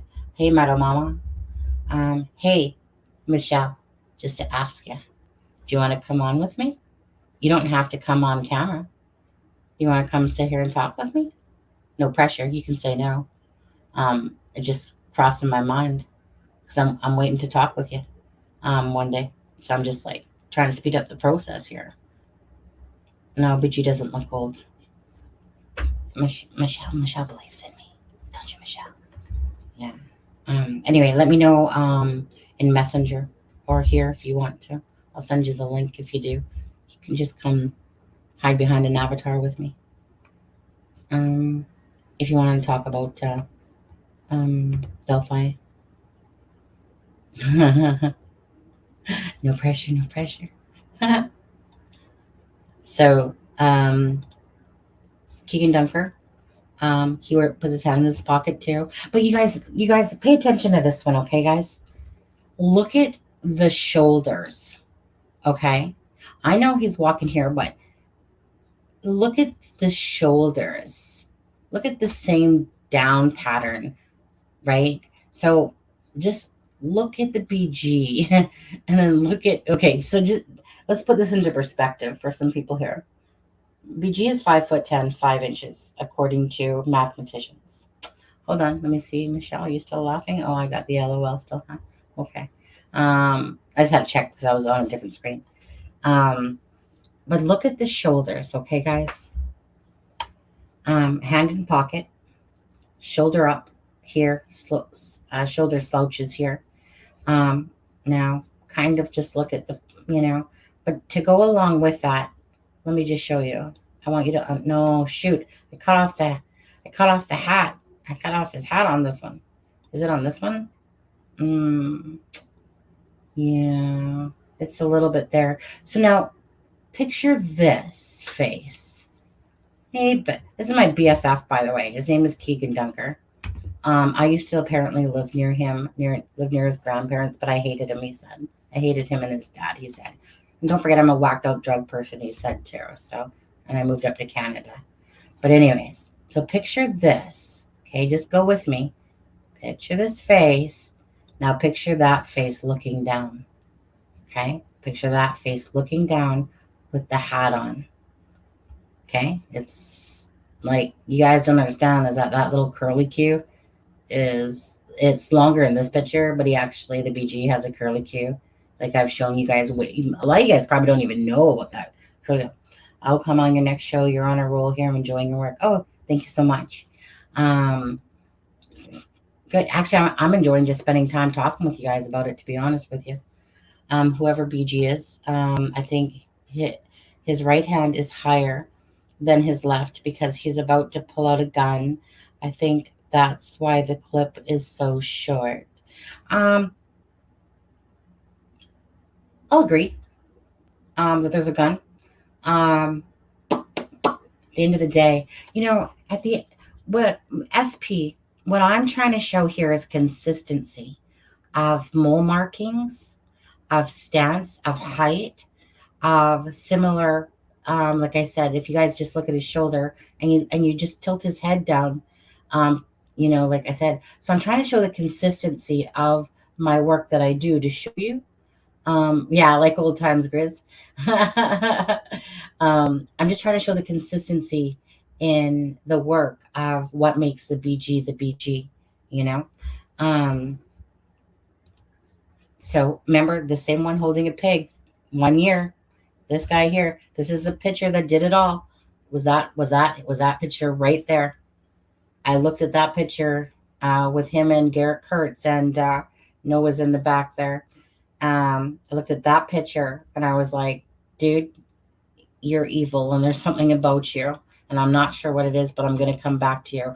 And in all honesty, what I was looking at was the hat, because people kept saying about the taco hat, right? So I kept going, oh, taco hat. That's why I looked at him. But then he caught my eye and I was like, okay, this isn't a good picture. You know what this picture is good for? Actually, it looks like shit now that I look. Okay, you know what this picture is good for? And you guys aren't going to do it because I didn't circle it for you. So in this picture of the BG, it enhances like these two markings right here and these two bumps that stand out here. On this, okay, one thing you'll know about BG, which is Kegan Dunker, by the way. BG has a big old freaking, yeah, thanks, Michelle. Yeah. So you guys, if you guys ever see a picture of BG and you see that big ass mark on his forehead, okay, that's like a freaking mole that's been there forever. Whatever it is, a bump, a mole. I call them moles. They could be white bumps regardless. Okay. boing, right there, smack right in the middle of his forehead. If you ever see a picture of that, it's like right there. But this picture, I had it circled before it. And it's because if you brought this in and you looked right here, but you know what? I'm not going to play with this one because this one, with there, it's not circled. Your eyes are going to be like going, what the hell is she trying to show me? But you guys, let's see if it stands out here. Oh, okay. You see on his mouth here? I remember when somebody said this to me. What do you mean? Don't you see the X on his mouth? And I'm like, what X? Like, dude, what are you talking about? I never ever paid attention to the mouth part here. But you guys see right here? The X? Yeah, like right there. Do you guys get what I'm showing you? And then you see that same thing that's happening over here, but it's like here, but here it's right. It's not exactly the same picture, but you see this X-y looking thing, and then that same thing is happening over here. But don't forget, BG is distorted. But you see that same thing that's kind of happening here. So I was like, dude, what are you talking about with the freaking X on the mouth? Then I got it. Yeah. I agree, kitties. It is inconsistent with the BG image. SP, one day you're going to be like, you know what, Sonny? I'm so sorry. I pegged it all wrong. One day. And then you know what? I'll bet you $1 million. A real $1 million. I don't have $1 million, but if I did, I'd bet you that right now. In Monopoly money, no problem. I got tons of Monopoly money. Oh, there's the peg. What day do you hold in that pig? So Libby was called, I think I said slaughter whore, but it was a slaughter hog. Libby was called, was it a slaughter whore or slaughter hog? Anyways, Libby was called a slaughter whore or hog, one of the two. And Mr. Kegan Dunker, February 13th, 2018, little smirky on his face. That's a smirk right there, you guys. That's an arrogant little smirk. That's a little smirk.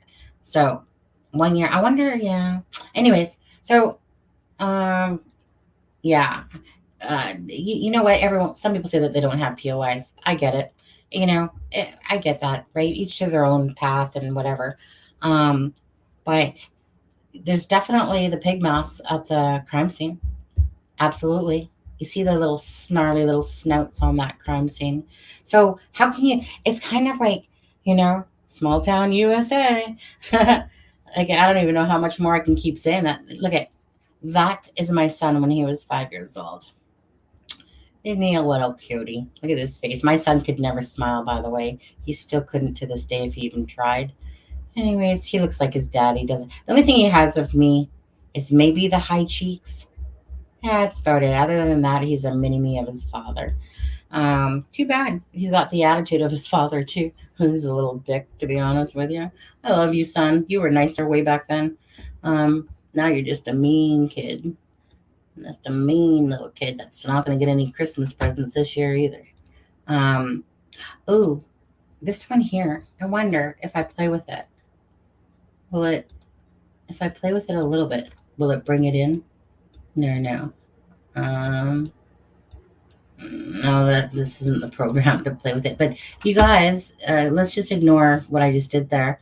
But you see on his arm here, you see that there's, okay, what you guys aren't seeing, which is a lot, to be honest with you, because he has like some sort of camo vest. When I say camo vest, the kind with all the pockets on it, that the vest that you throw over a jacket, and it got all the little pockets in it that you would throw in your knife and this and that. Okay, he has something like that on him. It's crazy, actually. But anyways, you guys see right here. I wonder if that almost looks like a taser or something. I don't know what that is, to be honest. All I know is it's something. It's something that he's wearing, that he has on his jacket on his arm. I don't think it's a radio or a walkie-talkie. Could be, I suppose. But I don't think so. I'm not really sure what it is. I just know it's something. And the reason why it shadows up here like this is because there's the camera thing is here, and you guys have no clue. Like I said, it's just ridiculous what this truly looks like, you know. Um, and you can't really see it in this one. Big smacker in the middle of the forehead there. Can you see it better in this one? Nah. No, it's so hard. It takes a long time to do the shit. Oh, this is what I was overlaying his face. What I found hilarious about when I was doing this one, and it might mean nothing to you guys right now. What I found hilarious was this: is that there was pretty much an identical picture of the BG's face to Kegan Dunker's face, which is the BG. Hey, SP, just letting you know, it's the BG. It is. But anyways, so when I was lining it up, right, I was just basically matching the jaw, and that's exactly what happened. It actually, I did this one darker and then this one lighter. But what I found was amazing, like this one, is that his complete, once I put his picture on top, his whole face fell right in exact line with the sun and the nose right there. And it just fell right into the perfect spot. And I'm just like, come on, like this. I know you guys can't tell by this picture, but how do I show this? How do I show this? How do I show this? I don't think I have the right picture here to show you. Kokomo Crew. Ooh, that's Gibellas. I can't think of these guys' names. Anyways, yeah, part of the Kokomo Crew. Yeah. Howdy y'all. Is he here? Yeah, it was like, let's just call it 5 minutes long, the Rockaways. So basically, nothing different. It will be, I hope there's change someone soon. I'm watching from UK. My husband's from the UK, by the way, Mark. My husband's from, hey, you shush over there. My husband's from Nuneaton in England. And, but anyways, yeah, that's the Kokomo Crew there. Nice little machetes, whatever in their hand there. And I think that's what Blaine was part of, right? Well, I always forget. I always get mixed up with the names. Was this the one? BG marking? No, I only brought in some pictures. But anyways, so I have a program on my iPad, but that program doesn't, you can't, like, this is what sucks, is that if I could show you guys my iPad and what I do, you guys would probably be more floored by it, because when I have the iPad and I have this program that allows me to overlay like this, the program that I'm used to using, it's a very smooth transition. You can just slide the thing and watch the face go lighter and then back to darker, lighter, back to darker. So when I'm showing it to you like this, it just kind of sucks because I know that that's the exact same, like the whole exact chin line, jawline of the BG. So yeah, I don't have the picture that I want though. Look at that jawline. Oh, one day you're gonna get arrested, you big baby. Because you're a liar like the rest of them. Doesn't matter. You were part of it. Regardless if you didn't kill the girls, you were still part of it. See, this is like the bunny rabbit, but it's not that big, the one that's at the crime scene. That's Peggy Garth, by the way. That's Ashley Garth's grandma. That one, Peggy Garth, she hangs out with like Anna Williams, which is obviously Abby's mom. So, they hang out together. But that bunny rabbit, it's not this big. But the bunny rabbit that I show you at the crime scene, it's just that every time, there's always something that bugs me about this bunny rabbit for some reason whenever I see it. Let me think here. Just trying to see. So this is what I'm talking about. When I'm talking about the nose. This is exact marking right here. The reason I knew this was the BG was because of this mark here and this mark here. And then I spent the night matching that mark, this mark. I just spent the night with my magnifying glass and iPad. But these are the two markings that started my journey. And that's when I was like, damn, Damn, BG on there. Crazy. I do have more pictures. I don't know if you guys are bored or not. Oh, there's the knife. Oh, that's more of a close-up one though. That one's not very good to show you guys that one in that light. Oh, see, this is what I'm talking about. Okay. BG. Look at this chin, okay, guys? I don't know what the hell I was playing with on this to create this look, but okay. Like, I'm talking about, okay, this is the mask right here. So don't mix that in with the chin. This is the jawline right here. See the chin? Jawline right there. Okay. Okay. Just follow the jawline. Same damn as jawline. You know, so what's the chances that he just has all this stuff that just looks exactly like the BG? And then he has a mask at the crime scene and on his Facebook page. And then he has the same darn jawline. See that jawline? You guys see it? Yeah. So yeah, Rockaways. So sorry, back to what you were asking, Rockaways. It was let's see here. 22nd of December, just before Christmas, and January 18th of 2023 is that one. So you guys want to see any more pictures or no? You guys can ask questions, you know, if you want. Just gonna scroll down. Oh, Yorkshire pudding. I was just gonna see if I'm all over the place. I have so many pictures, it's ridiculous.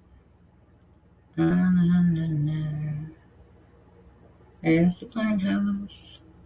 Okay, those are the ones I just pulled in there.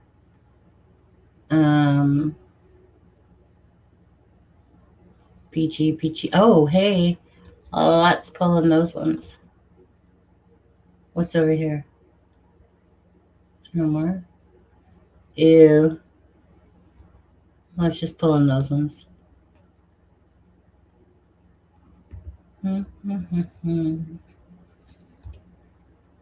Michelle, am I still killing it? Hi, so nice to see you guys online. I'm not sleeping. I guess I should say like things like hello. Whoops. Oh, I never did hit the bio. Ignore that one. I meant to hit bio before, and I guess I never hit enter. So bio, you guys, is something that we'll be using here now, and it has like you just click on the bio when it comes up, like when the link comes up, and it will take you to my Instagram, Facebook page, Twitter page, the merchandise shop, the donation shop, or PayPal or whatever. Yep, keep the pictures. You're still rocking it. Oh, you have no idea, Michelle, how many pictures I truly do have. I have about. Oh, I don't even know. I have at least 20,000 pictures of the BG stuff on my computer, and I got about another 6,000 on my iPad. But yeah, but anyway, so yeah, that's oh, hey, that's the one of the merch shirts, isn't it? Well,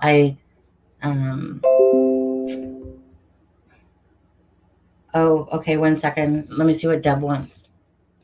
She's gonna do an update. Yeah, let's see what she wants here. Give me a sec, guys. Let me see what Deb wants. Oh, people are messaging me. What? Let's see.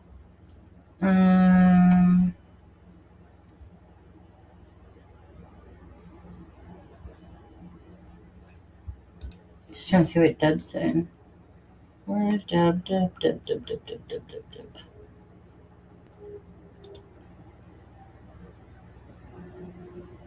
Where did she say that to me from? Did she say it from here? Oh, she said it from here. Let me just see.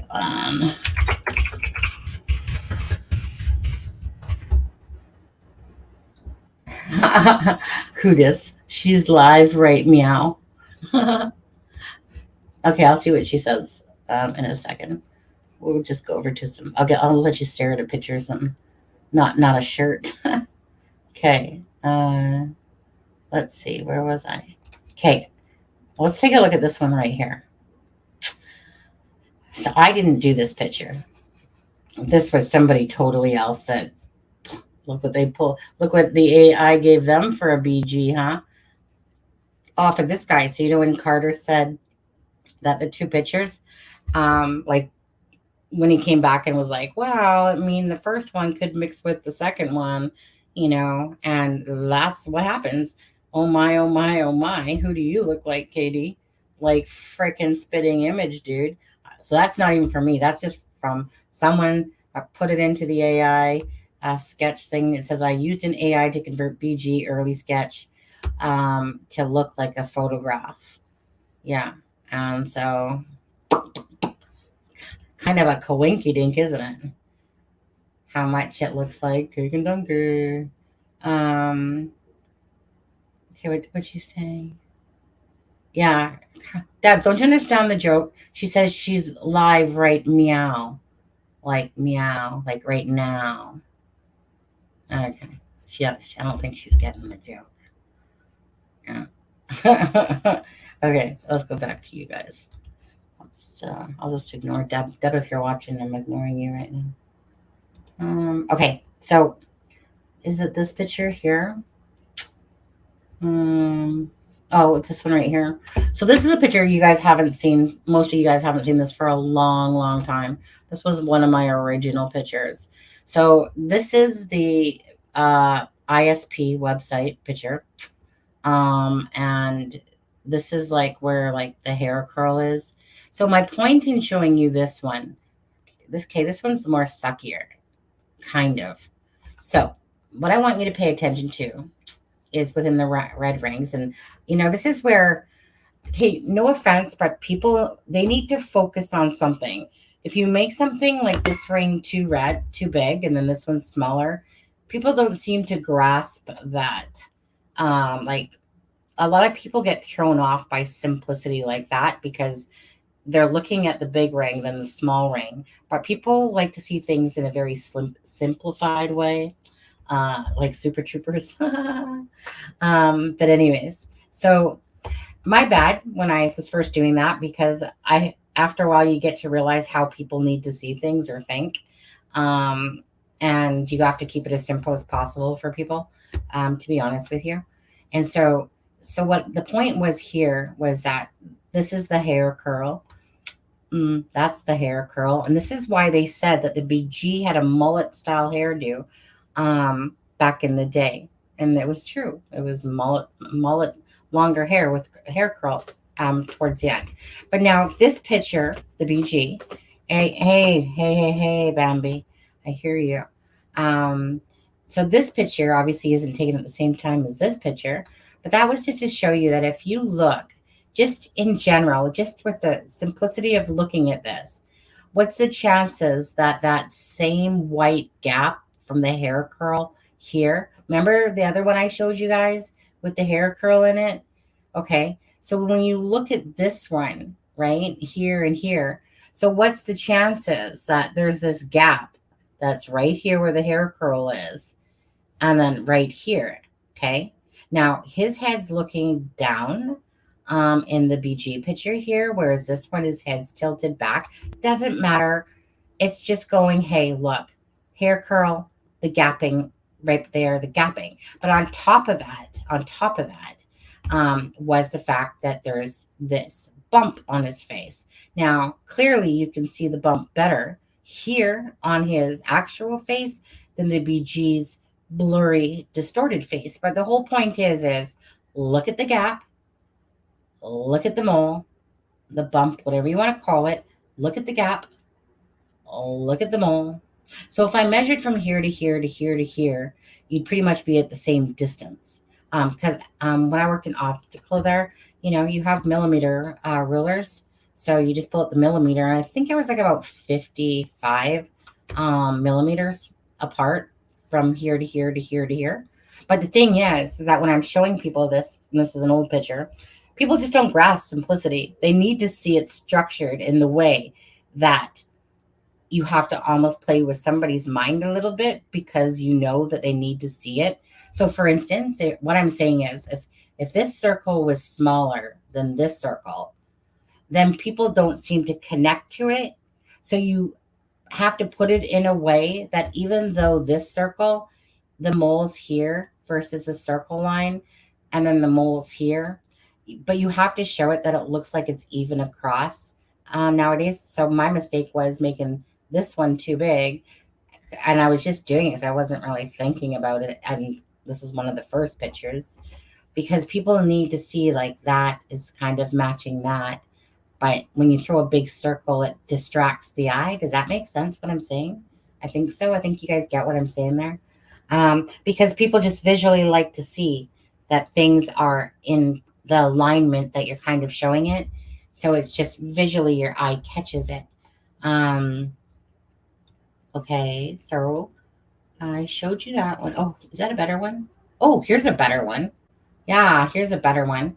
So chin, chin, chin, chin. Oh, now look at that chin. Look at that jawline. Look at that jaw. Oh, there's the mask. There's the jawline right there. See? See? It's almost like a canoe swing. It's like a hammock. Boom, boom, boom, boom. So when people want to put TK and KAK, TK and KK, wow, TK, KK, DK. Okay. Anyways, so they have really solid chins, you know, like they got like crimson chins, TK and KK. This BG's chin is like the small butt chin with the little butt there with the mole in it. But do you see like the same? Do you guys see that? Come on. Michelle, did you see that? Hi, Jesse. How are you? Did Deborah ever say anything back, by the way? Thanks. Oh, I'm out with my, oh, okay. What's this thing that you said? Meow, I'm going to have to give you a ticket on this one, but no butts, meow. It's long. Okay, it was like a meme. But you guys see what I'm showing?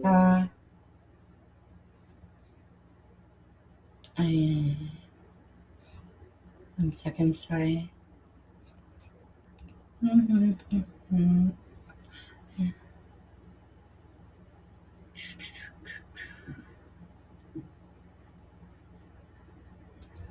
Yeah, I'll take a look at that in just a bit. Oh, hey, Jill, how are you? Yeah, you see it? Hey, Michelle. Michelle's gonna marry me. Like, just like, you know, Kegan Kline's gonna marry us, isn't he, Michelle? If you keep agreeing with me all the time, I'm gonna trade my husband in, and I'm just gonna go YOLO and swing it the other way. But I'm just kidding. I'm just teasing with you. We're like black horses, you know, the wild horses. But yeah. So do other people see that? Looks a lot more like Kitty than Logan. Absolutely. All right. That's why my MSN's going off. Just don't tell your husband, or I won't tell my husband, Michelle. Okay, but I think you guys kind of can gather that, right? You know, like the chin thing. Okay, so this is what I'm saying. You can take these pictures, chin to chin, chin, butt chin. Okay, so I know you guys. Okay, you guys don't really see it here, but he has a mole, like on his lip right there. But you guys don't really see it that well on here, so that's why I don't bother to show it to you, because this is too distorted here. But again, I call like it really is a canoe chin almost, isn't it? Like a hammock, like you can rest in it. You know, it's just got that shape of a hammock. Oh, there's my bestie. One day you're gonna end up in jail where you belong. Aw, sad, sad day. He knows it. I have no problem calling him out. He knows it. I tell him it all the time. Sometimes I remind him, you know. See, like this is where you can kind of sometimes get the accuracy of where there's some moles like on his face. This one you can't really see that one there, but um this one it's not really showing it either. The big smack and whack, mole thing right there. Just trying to look at my other pictures. Like this is nominal, the pictures that I'm showing you. Oh, this is one of my earlier day pictures as well. But you can see, um, you can like see the curve of the hat right here. I have some other pictures. What picture is that? Oh, this is you guys. This is some sort of stuffed animal here. Just so you know that. I've already seen that sucker. It's a stuffed animal of some kind. It's a stuffed animal. I've seen the eye. I always knew that there was an eye on there, but then I finally proved it to myself a couple weeks ago. So doesn't it look like he has no mouth here? The way that it's gone, it looks like he's freaking got a nose and like no mouth, like a little, I don't know, looks like a little elf here or something. Let's see. What's this? I don't know what the hell that is. Oh, it's something that was on his head, I think. I don't know. Sometimes you see something, but then you can't make shit out of it. Just trying to see what else is there. The nose. So like I said, when you're looking down, how his nose looks there versus here looks different, doesn't it? Like this one, it just looks different when you're looking at it. But like the BG's nose, like this, see, like in this picture, it looks similar. But this is, it looks, doesn't that creep you out just how much it looks like him? I just laugh because, the difference between that. So here, let me, what's this one? No, what's this one? Well, moly is up there. Sometimes I'll turn it to this color, you guys. Just the reason I do that is so that I can try to get the moles to stand out. It's so hard. It really is a lot of work. You guys have no clue how hard, unless you do it yourself, you really don't know how hard it is to use all the different pictures of his. Then you have to sit there and try to find the best matching moles from the BG to his face, See, okay. So if anyone sees the BG, they'll see that there's a mole right here, right there in the corner of the eye. So you see how that the moles aren't standing out good from the ones that I showed you before, but this one's standing out, but it's trying to find a BG picture where that one stands out on there. Let's see. My sister and I ordered and took our food back to a drive-through literally 4 times to look at Katie closer a few years ago. He called me a weird bitch. Wait, you're talking about Kegan Dunker, Jesse?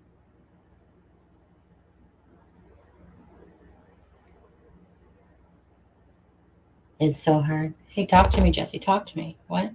He calls me a bitch, but I take it as a compliment. Calls me a whore, too. I think it's a whore. Food took our back to the drive-thru 4 times to look at Katie closer. Now, wait. Well, no. Well, hold on. Jesse, that can't be true. Like, meaning not for the BG anyway.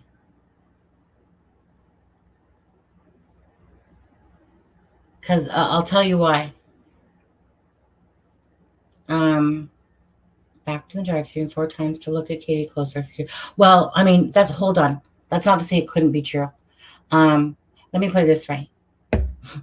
I'm the only one that ever called KD out 2.5 years ago. His name wasn't even a name existing on the internet, to be honest, until I came along. Sorry, KD, caught you, bud. But you might have looked at him thinking he looked like the bridge guy, perhaps. Is that what happened? Yeah. Just because he was never a BG ever mentioned, ever. And I know that, but because I actually Googled it to see if his name even came up. And it just wasn't anywhere, to be honest with you. Um, I remember there's too many Kegans. There's a Kegan Kline or whatever. So I don't know if you're talking about the same person there. I would assume that you know who this person is. Do you live in Frankfurt, Jesse? Mm-hmm. No, hold on. Let me see if I can go to my. Um, if I go to, let me see if I can do that. Um, so let me stop screen. I feel like a big ball that just talks. It's so weird looking at this thing that moves. Yeah, because you were, yeah, because you was looking at me crazy weirdos. Uh-huh. I live in Indianapolis. My sister lives in Galveston. Oh, okie dokie. Oh, Galveston. Does she know Kegan Kline? Mm-hmm. Mm-hmm.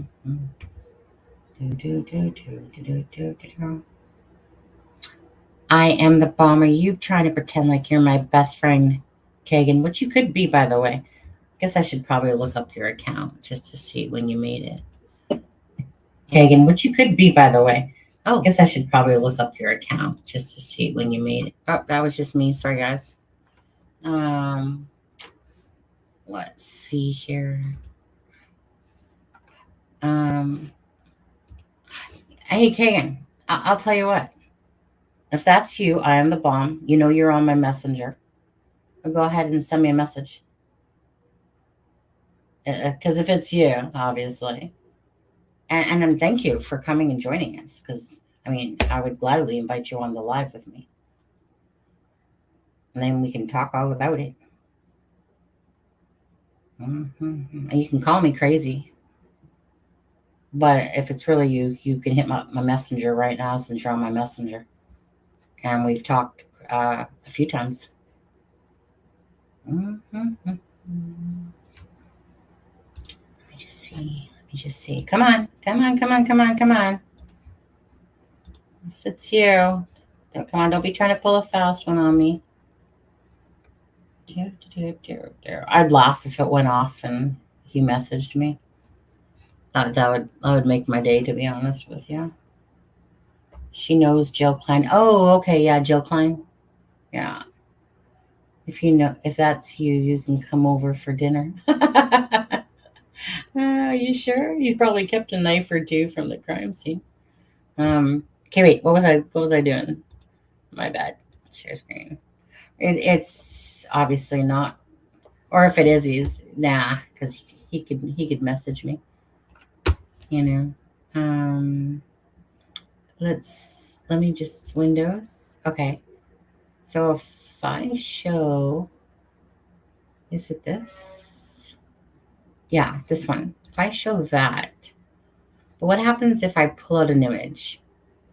Let's see. If I show that, does that pop up for you guys? No, see, that's the difference. That's the part that sucks, you guys.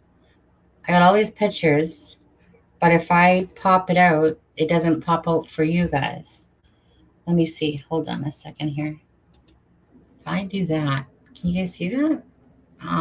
See, that's what sucks. I got all these pictures on my iCloud.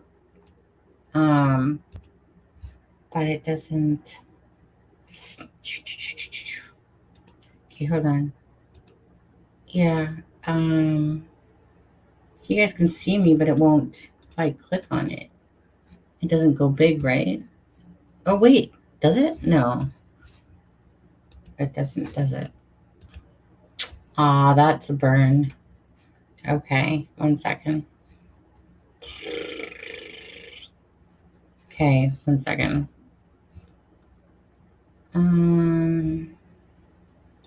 That sucks. I was hoping I could do that. So, go to my iCloud photos.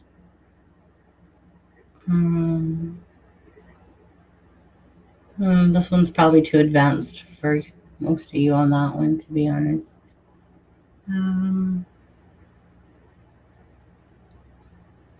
Okay, here, let's pull in a couple of these ones. What else? Oh, that one. There's the mask. What else we got? He likes masks.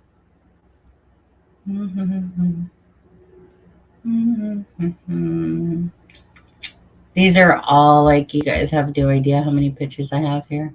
I got shit. Like I said, I got about 20,000 at least. Anyways, let's open those ones. So this is the guy that adjusted the nose. He had a video. He explained exactly what he did. All he wanted to do was put the mouth and the nose back into at least some sort of order. Well, I'm just so... Hey, Frank, how are you?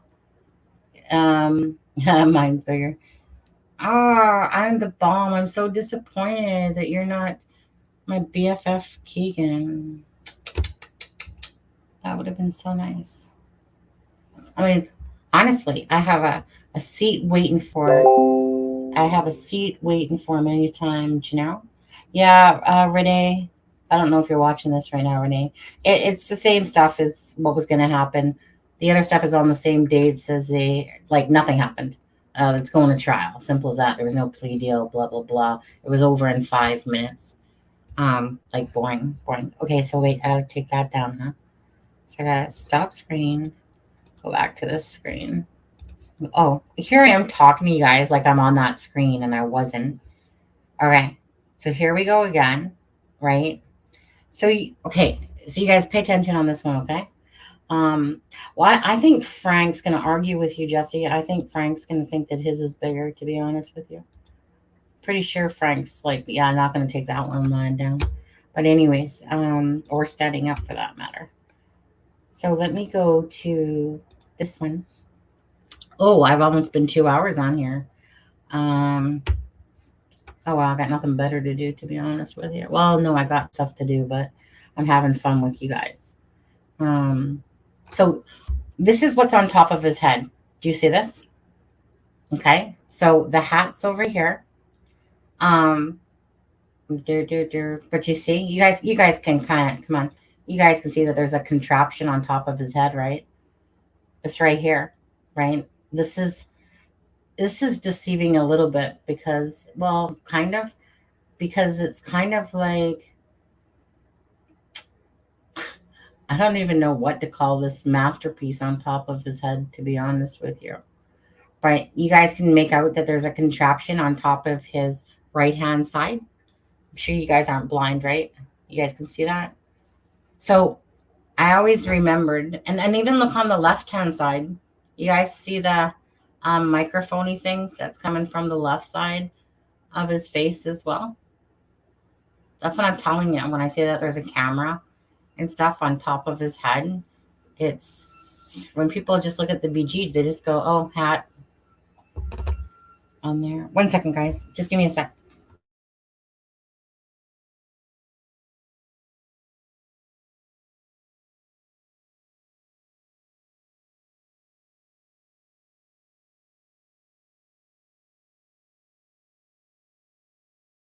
You know what? No one's really answering me. I'd like at least one person, please, to say that they can see that there's something on top of his head. Michelle, Jesse, Frank, somebody. Grizz. Kegan, let's go. Come on. I have an itch on my back and I can't reach it. Okay, I got it. Okay. Hey, come on. Talk to me, people. There's like 76 people in here. I feel like there should be 1,000. I don't know why there's not. You know I can see it. Well, Mama Michelle, I know. I just needed confirmation from one person. Thank you. I'm gonna put the bio in here again. If anyone does want to follow me. I've never really strived. Put on my readers and I see it better. Well, thank you there, Bismo Funyuns. Where's that? Oh, that's the one with the food. Snacks. Okay. The bio is the one that takes you to Twitter. I take you to all my links anyway, or at least most of them. I haven't set them all up yet, but most of them. Okay. So, or I'm still on the whole mine is bigger thing. So let's go back there. Okay. So yeah, so this is what I'm talking about. Like when people don't understand that I could see this a long time ago that there was something coming up. You know what? I don't recall anyone else ever seeing this, but I could be wrong. But there could have been somebody else. I've just never seen it.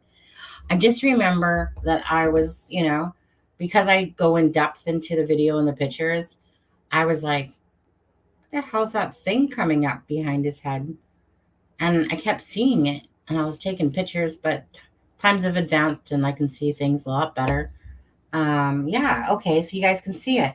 So you can see that it's a contraption of some sort, like a camera contraption. Of some sort, like regardless, you can just see that there's a contraption, even if I say it in like the most simplest way, right? So it's just a matter of, camera. But you see right here, right? So that to me is like a swivel handle, like basically that you could swivel it, obviously, around if you need be, because obviously you're recording the damn murders, you sick, twisted bastards. Right? It's the bomb if you're Kegan, which you're not. But anyway, so yeah, the sick fox, right? Looks sort of camouflaged. Well, the hat is camouflaged. But yeah, I mean, the thing is that this is one of the best views that you're ever gonna get from, doing it.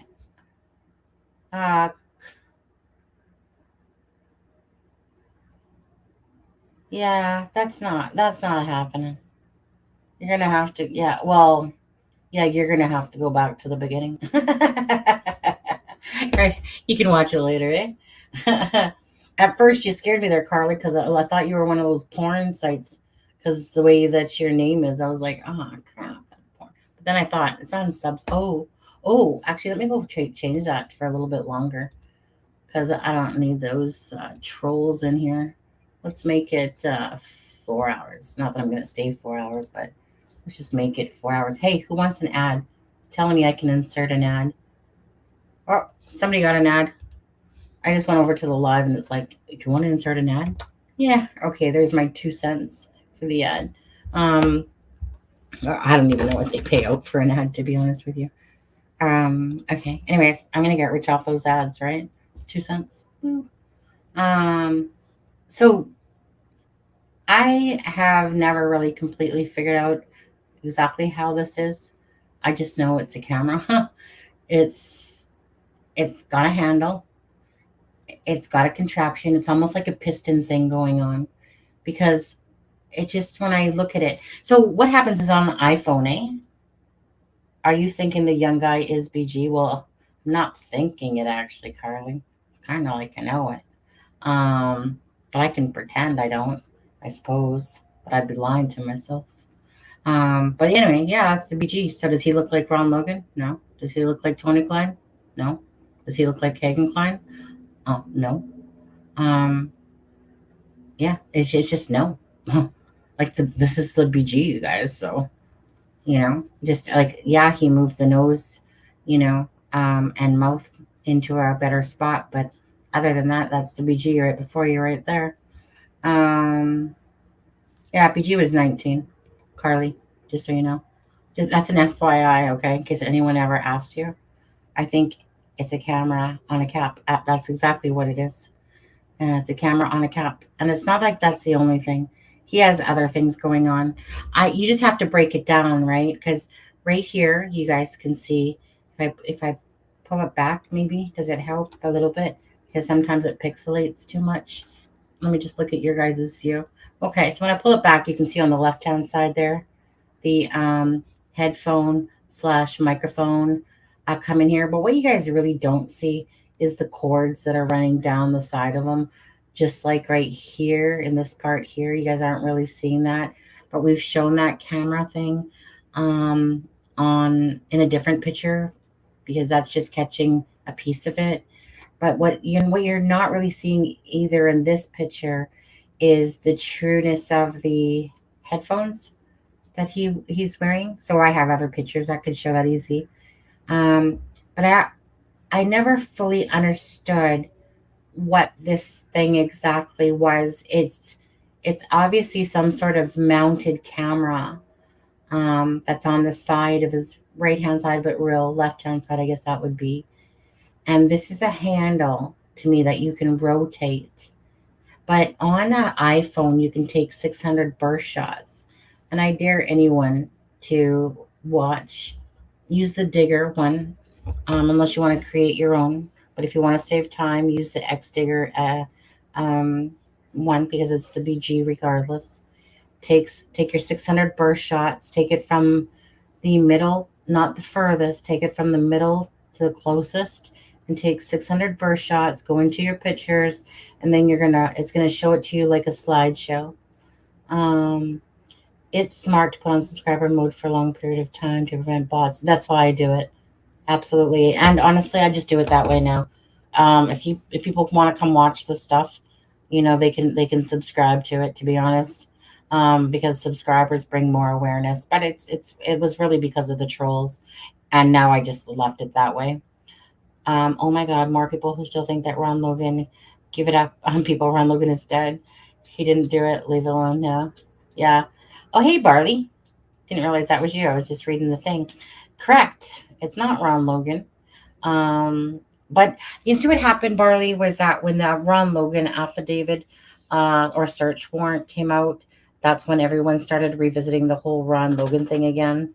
And well, that's, you know what, you might as well go dig your own grave right now and bury yourself, because that's whenever you hear that Ron Logan was the BG, hell would have to freeze over and you'd be dead before that ever happened. That's just calling truth on that one, to be honest. But anyways, so camera, right? Camera top of head. Headphones. Okay, headphones. Who's he communicating with? Well, obviously he's not wearing headphones just for jollies as he's going along the bridge with a camera on top of his head. And, right? So what else would you do with a camera on top of your head? Maybe we should ask Julian Powell that. Julian Powell, what would you be doing on the bridge on the 12th? Right before the murders, the day before? Were you guys pre-testing out for the next day? Because I think that's exactly what went on. They used his property, definitely Andrew. There's still something very messed up with that whole Ron Logan thing. I've never included or excluded him because of the hat, because of his property, because he lied, because something's not making sense there. There's something that's not truthful about the Ron Logan thing. And it's, it's possible that Ron Logan knew. Right, Sub Rosa. That would explain why he wanted an alibi, because he didn't want an alibi because he was on camera at the transfer site, but he wanted an alibi for that time. Kayla, if I was to go with my guts, even though Ron Logan turned in Garrett Kurtz, right? You know that. But there's something about whenever there's something that doesn't seem right, and anyone knows that if you take Ron Logan and you look at the BG and you think of what the BG is wearing, okay, that could be a coincidence. The hat looks similar, the jacket kind of looks similar. But when you sit there and think that he lied about where he was, and it happened, obviously on his land, so he's not going to be the BG because he's not going to kill no freaking girls and then go, oh my God, really? There's 2 dead girls on my land? Like what person would ever do that? You'd have to be, a total freaking moron to sit there and kill 2 girls on your own freaking land, right? Right, exactly. So that just rules that out right there. I mean, if anyone ever has that Ron Logan stuff going through your head, again, go smack yourself against a wall until it hurts. I also think he had communication equipment attached to have contacts in order to get a fast getaway. Well, he absolutely did have communications. Yeah. It's taken me quite a long time to get to the point where I think, because when I first started TrueCrime and I wasn't even into this and I knew who the BG was right away, then I didn't realize the uphill battle that it was ever going to be. Cursed my life on that one. But as time goes on, there is a lot more people that are actually seeing what I said a couple, like 2.5 years ago, is truthful. And there's other, don't get me wrong, there's some other people that have talked about cameras here and there, but but no one really dives into it. Like, no one truly. Harvey Carroll does. I know Sleuth does it. Sleuth wasn't doing it originally, I don't think. Can't remember. But anyway, Sleuth does. There's very few people that truly dive in to the in-depth of really wanting to know what that fricker has on his body or the crime scene. How do you know Ron Logan turned in? Wait, what? Ron lied so he wouldn't be charged with habitual lawbreaker charges and spend the rest of his life in prison for filing probation. Yeah, wait. I'm sure Ron Logan didn't think he was going to get freaking 4 years off of Fouts. So what's up with that, right? So what's up with the Fout that Derek German's on the snitch list, that Fouts obviously was the judge. Judge Fouts has been the judge for all these frickers. Just like right now, like someone had pointed out too, Akey is the same defender that Ron Logan had. It's the same person.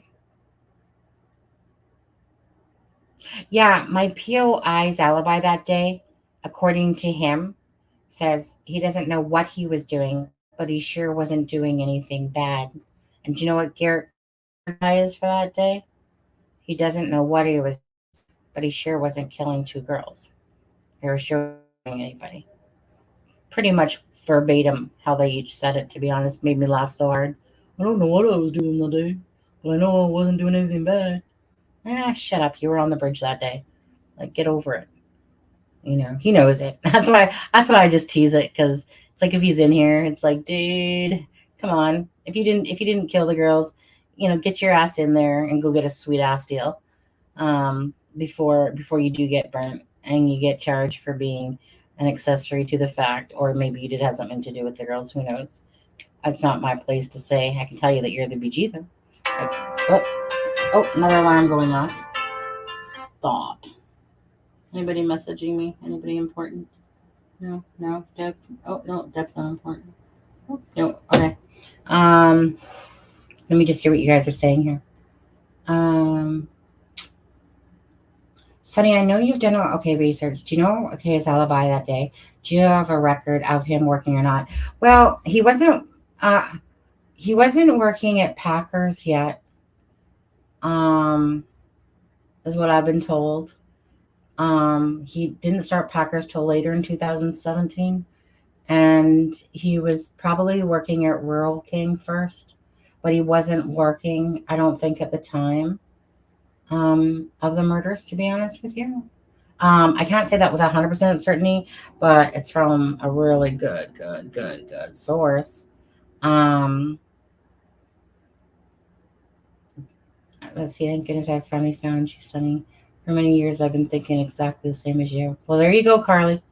And you know what? When someone says that to me, I'm like, you know what? You are, we're on the right path.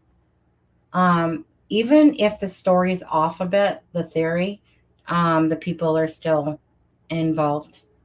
These people are still involved. I don't think Ron Logan was sophisticated enough to attach a camera to his hat. Well, I mean, I'm pretty sure Ron Logan doesn't look like that guy that we're looking at right now anyway. And I'm pretty sure he didn't kill the girls on his land. I don't think he was good. He wasn't a good guy. Meaning, I mean, do you know what I mean? Like, Blaine had skeletons, not skeletons because he talked about them, but he had shit going on too, right? Same thing with Ron Logan. I don't think Ron Logan was a horrible guy. I don't know that he was a horrible guy.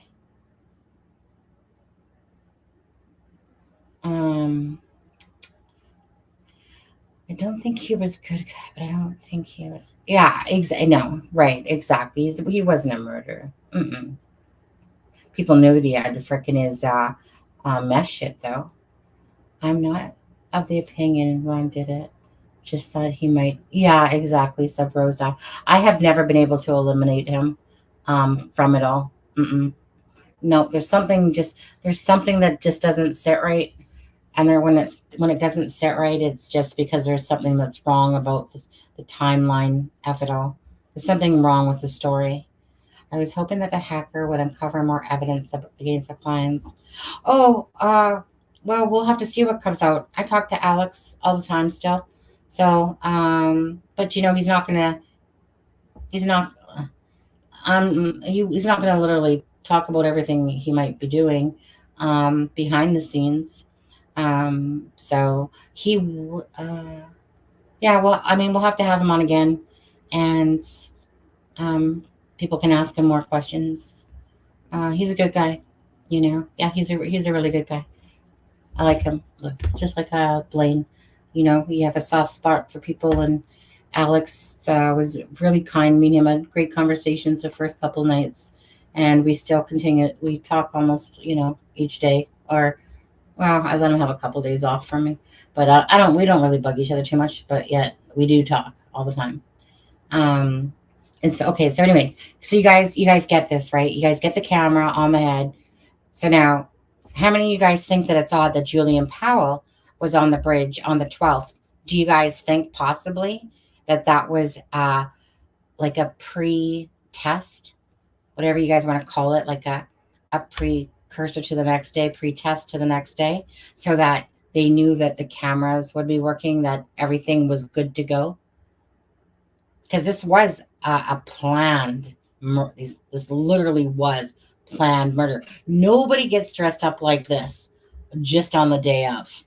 Do you know? There's not one person that's going to get up there and go, here, let me just throw on some headgear and headphones and a freaking camera on my head.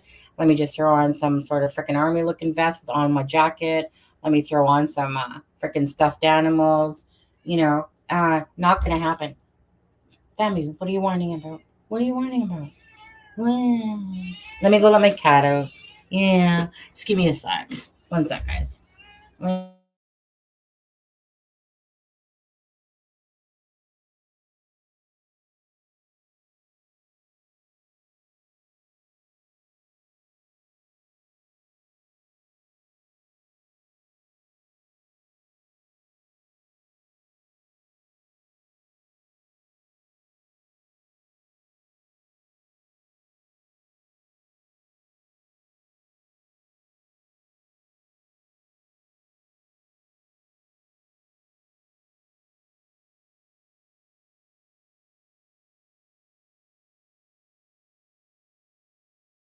Okay.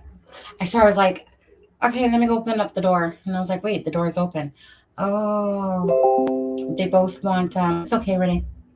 Um, they both wanted food. Bambi and Montana, those are our girls. Those are our spoiled little girls. Like a trial run, very possibly smart thinking. Absolutely. Absolutely. We know that Julian Powell fixed Kegan Kline's computer. I wouldn't doubt it that he's seen all the shit that he had on it too. Julian Powell's very smart and he's manipulative. He is very smart. To me, that's someone definitely that you would want to keep your eye on. He's smart, that guy. Um,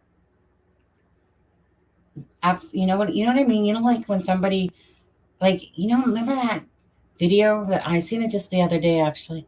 You know that video where he's like when he turns around and he has the paper and he's acting all crazy and shit like that. Um, but it doesn't make sense, right? Like, so you have the connection to the shots from Julian Powell. You have the connection to Callista Shots, Anthony Shots account, right? You have Kegan Kline. So you have a little grouping right there in itself. So why wouldn't it seem realistic that Julian Powell was on the bridge, and that we already know that there was people at the bridge that day? If you guys recall, they keep talking about a party that happened on the bridge on the 12th, and that certain people were there. Um, it would be great to find out who. I know the day before or all week, right, Carly? If you can just figure that out for me, I'd be ever so grateful. Thank you. Okay, if you could have that in 5 minutes, that would be great. Sunny, was this KP related or revenge? Um, Sunny, was this KP related? KP related? What's KP? Do you mean CP related or revenge, or just think that they found an easy target in their eyes? Was Abby planned to, or okay, this is exactly how I see this. I see it as two circumstances that ran into one. That one popped out because of the involvement with the murders. That's how I see it. Um, I see it. So if you meant to say CP, I think that because of the Delphi murders and because of this, the ski mask incident is what broke the Delphi murders, the attachment open to hit both things. You got Kegan Kline's account, which that's the girl that is Libby's friend that was at the sleepover that was talking to this is the same girl, don't get me wrong, so keep up with me on this one. It's the same girl that said, hey, do you know what happened to Libby? Oh no, what? That, like, the same person, right? That's what we're saying is strange. So that same person was talking to the Anthony Shots account, you know, after the murders and said, and she gave out her address. And then within about 36 hours, something like that, I think it was like 36 hours, then the ski mask incident happens. So, because she gave out her address in a sense. So, when that happened, then the only account she was talking to was the Anthony Shots, right? So then it blew the whole case wide open for Delphi because that phone, the Anthony Shots account, obviously attached to Libby German, but it also attached to the biggest CSAM in Indiana. So I really think of that. It was kind of like getting two for the price of one. That this happened, and then boom, it was like Delphi and CSAM opened up. That's how I see it. Abby to me was totally, um, you know, collateral damage. She was wrong place, wrong time. Poor girl. I think it was a direct attack on Libby, regardless. And regardless, even if it's not revenge, I believe it's revenge. It just makes the most sense. Like, I'm not going to sit here and go, I'm firm on that, but I'm pretty darn high percentage on that. Because if you look at Jason Palladino, CJ Palladino, okay, so when Nicole Bowen was killed, okay, we know that Jason Palladino was involved but never got charged. We know that when Ray Hanisch was killed, that the TV and the car were found at Mark Palladino's house. Okay, so it's just, look at who we're talking about here. Look who Garrett Kurtz has talked about. Garrett Kurtz had talked about Palladino. On Open Secrets, he did not say his name. He said his name in the interview, where the one that has Mikey Hiddle's name as well. Because I remember, if you guys remember listening to Chris Mathis, and I know that Mikey Hiddle will disagree with this, but I think he's totally wrong. When Open Secrets is talking to Mathis, she said something about the letter M. And he said, oh, yeah, which one? And then she's like, Palomino or Palomino, Palladino. And then he's like, and then Chris Mathis is like, wait, what? Who? And then he's like, yeah, I don't really know that. Because I don't really think that he knew the Palladinos too much, to be honest with you. But meaning because he was pulled into Nicole Bowen's murder, right? It's not like he probably knew the Palladinos too well. But I think that when Chris Mathis was talking about the M, he was referring to Mikey Hiddle, but it was really the Palladinos that Open Secrets was talking about, because that's who Garrett Kurtz was talking about. And remember in that interview where he says, like, well, I guess maybe I'll just use it as ammunition. He totally calls out Palladino in the interview and says an executive decision, which led him right back to when he was talking open secret. So absolutely 1000% it was Palladino. But he actually said for Delphi that he heard that um, Jason Palladino was one of the people. Right, because the other two were his brothers and the probably and Sheena Cottrell and whatever, right? So Kurtz, I don't know where Kurtz exactly plays in this, but I cannot picture Keegan Dunker being on that bridge without Garrett Kurtz and Ashley Garth being involved. They're the center of everything. What do you got there? So, how do you know Julian had access to Keegan's computer? Where did that come from? Oh, because there was. Where did that come from exactly? Because this is quite a while ago again. Was it a receipt? Or was it said? Oh, is somebody in chat that remind me of that? To be honest, it was proven that he'd worked on the computer because Julian Powell owned a computer store. Was it a receipt? Was it a receipt from his business shop in a sense?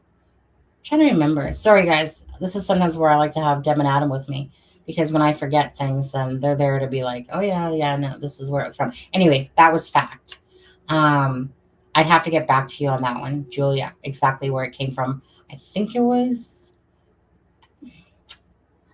Was it? Was it? Did you? Oh. It could have been in Sleuth's interview that he actually said it. I'm gonna have to ask Deborah Adam on that one, to be honest. Yes, it was auto-corrected for what? Okay. The picture looks so much like Katie. Cheryl, secretly, between me and you and 80 other people. Well, 79, because you're one of them. Because it is Katie. Because it is. 1,100%, 1,000,000,000%, 1,000,000,000,000%. Beyond a shadow of a doubt. Again, I don't play games. I don't toss people underneath a bridge or a bus and just try to slam somebody.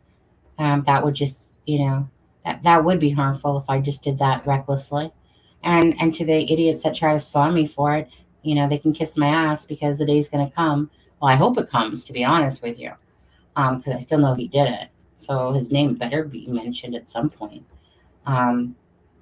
It would be great if he just walked his ass down to Carter and said, "Hey, look, I'm going to throw these people underneath the bus. What do I get out of it?"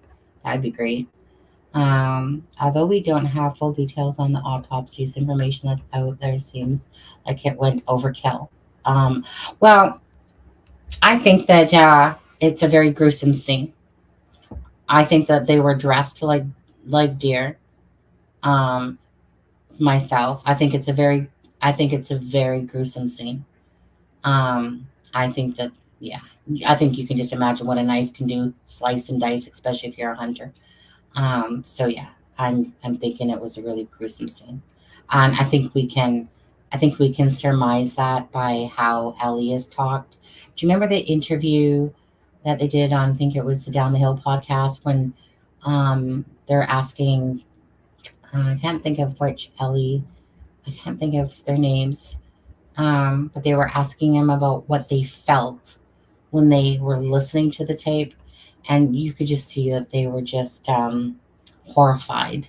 The memory of because that lives in their head, that that stuff lives in their head every day, that they have to, that recording, video, the recording especially, or whatever, it just lives in their head.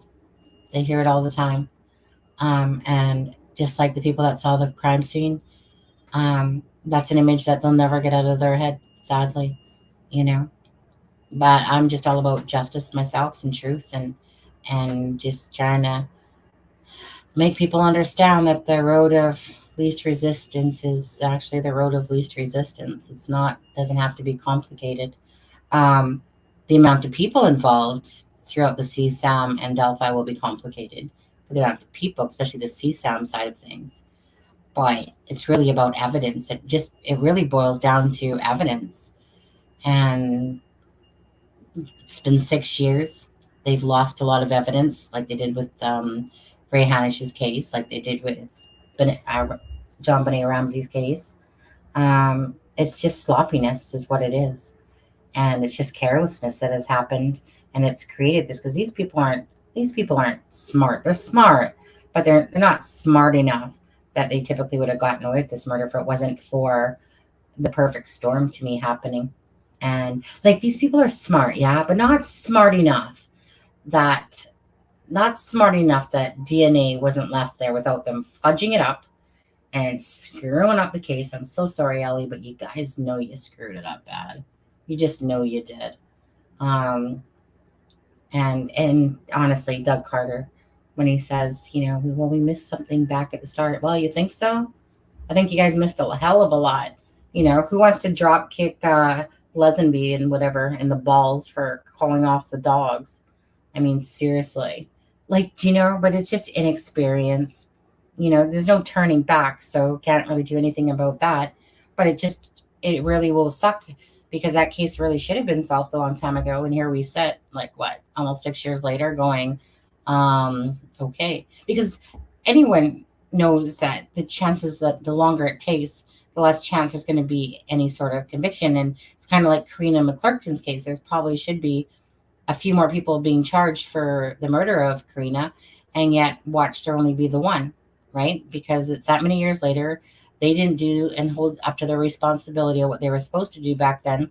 And you got all these corrupt officials and bullshit officials. And what do you get? What do you get? You get a joke for the justice system.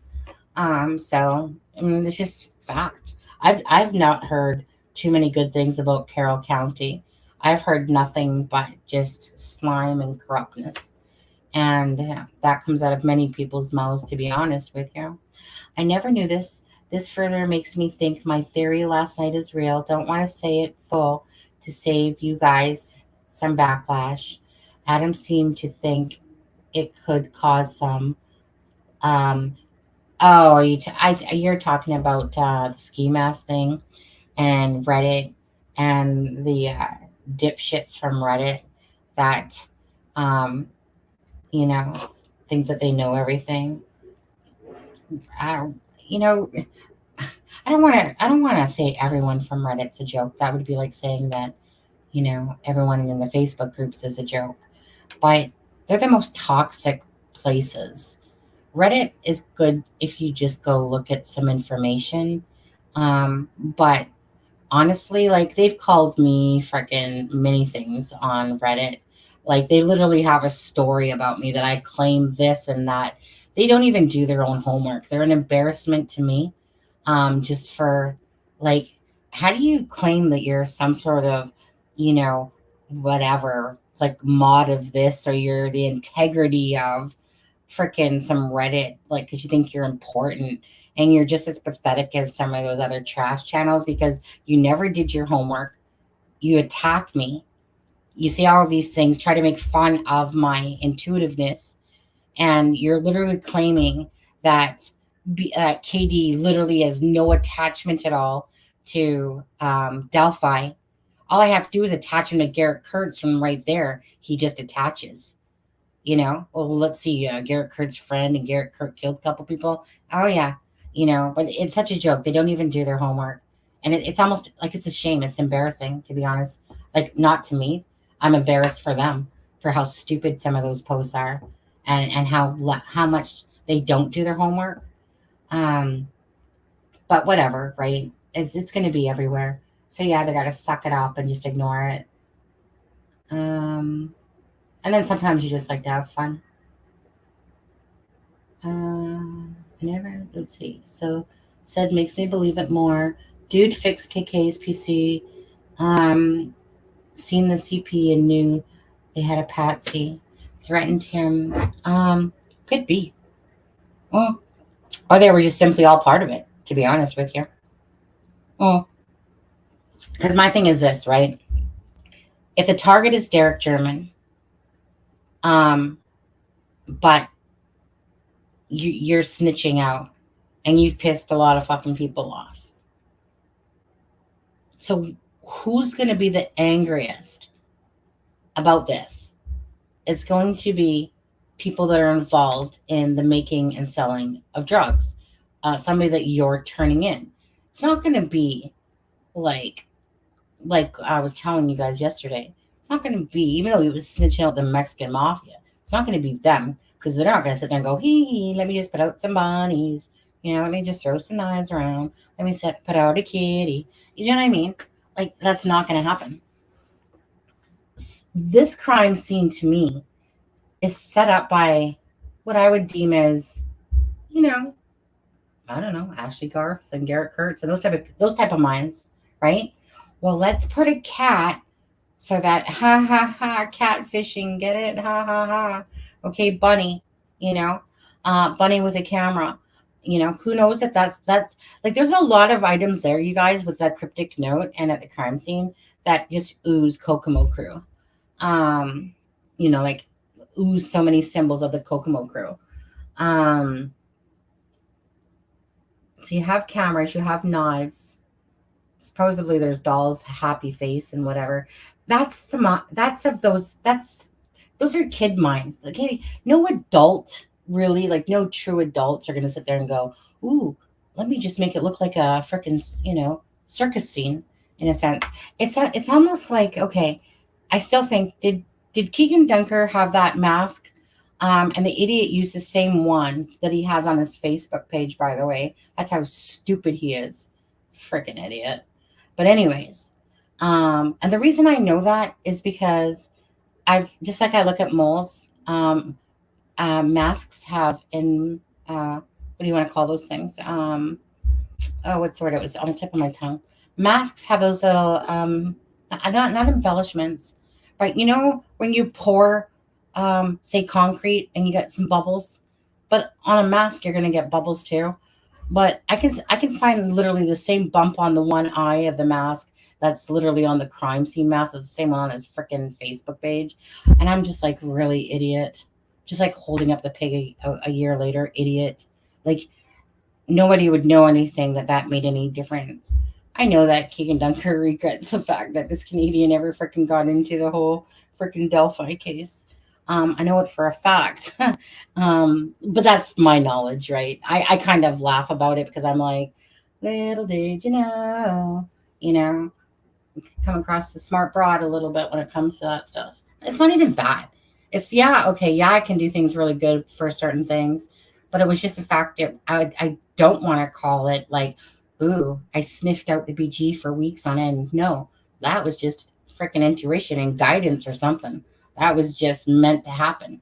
It's kind of made me laugh when people would use that term, like, what would they say? Well, if somebody with fresh eyes would come in, and I'm like, well, yeah, some fresh eyes right here, and here's the BG. Like, what else do you want? Here's a gift bow. Like, here you go, Carter. Here's the red bow. Wrapped it up for you. There you go. But that didn't happen. But I mean, obviously, hindsight can tell you it's because Kegan Kline and they obviously didn't have enough evidence.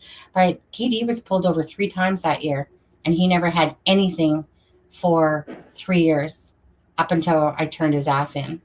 I know that they know, but they have to prove it because there's other people involved, right? He's the BG, but if people understand that they've used the word they so many times, even I've used the word they and stuff like that. So if people understood, if the BG didn't do the killing, but somebody else did, but the way that they said it, the LE, they said it like it was just one person. They made it seem like it was just one person to you guys. And so all this time, people just think that it was by those old words where it was like the same person that was on the bridge killed the girls or whatever. I don't think so. I mean, it could be possible still, highly unlikely, considering they've used the word they. And yeah, so I don't live off those words. Hey, Barley, you donated a lot yesterday too. You don't need to do that all the time, dude. Just for me to read something. But thank you. It does help. Not gonna lie.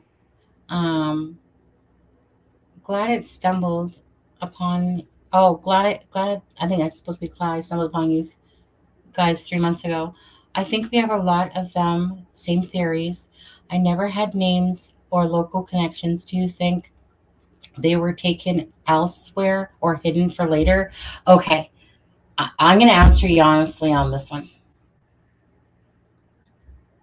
I think it is very, I think it is very possible. I do think it's possible. I think that there's a lot of things that you cannot attach properly. Um, I think that there's between the drone, between a lot of things that have been said. Okay, so I know that when I say this, sometimes Deborah Adam will go, well, and other people will go, well, maybe it's just a couple feet. But I literally have a person that worked, she was a medium, and she contacted me, Barley, because of the fact that of the path I was on. And she felt like I was the closest person to the same thing that she had visions of. But not only did she have visions, um, she worked on the case for a week, and that's with that Jerry Holcomb guy. So she never met him in person.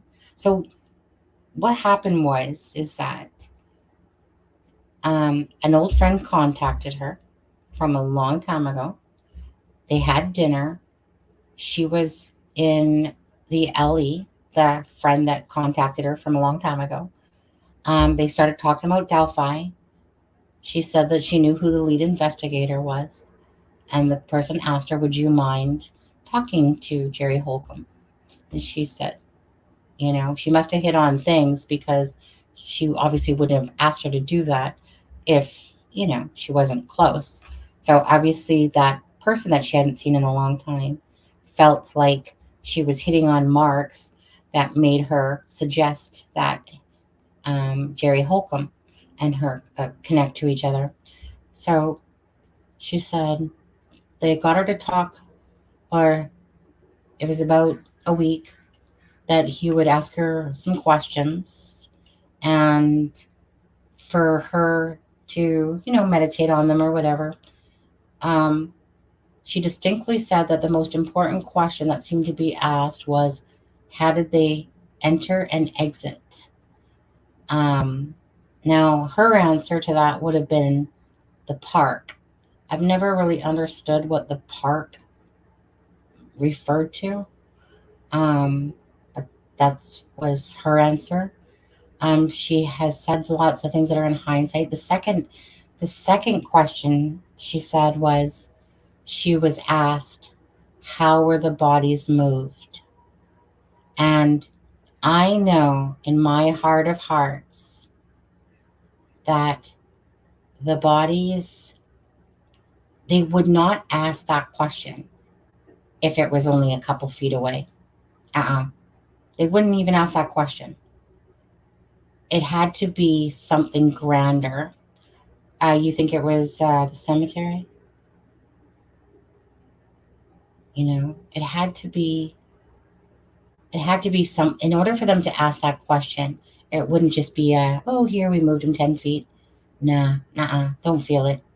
It had to be under. So her thing was this: that there was a white truck, that there was a knife involved that killed the girls, that um, that the bodies were moved by a three-wheeler. Oh, guess what? Guess who had a three-wheeler? Kegan Dunker.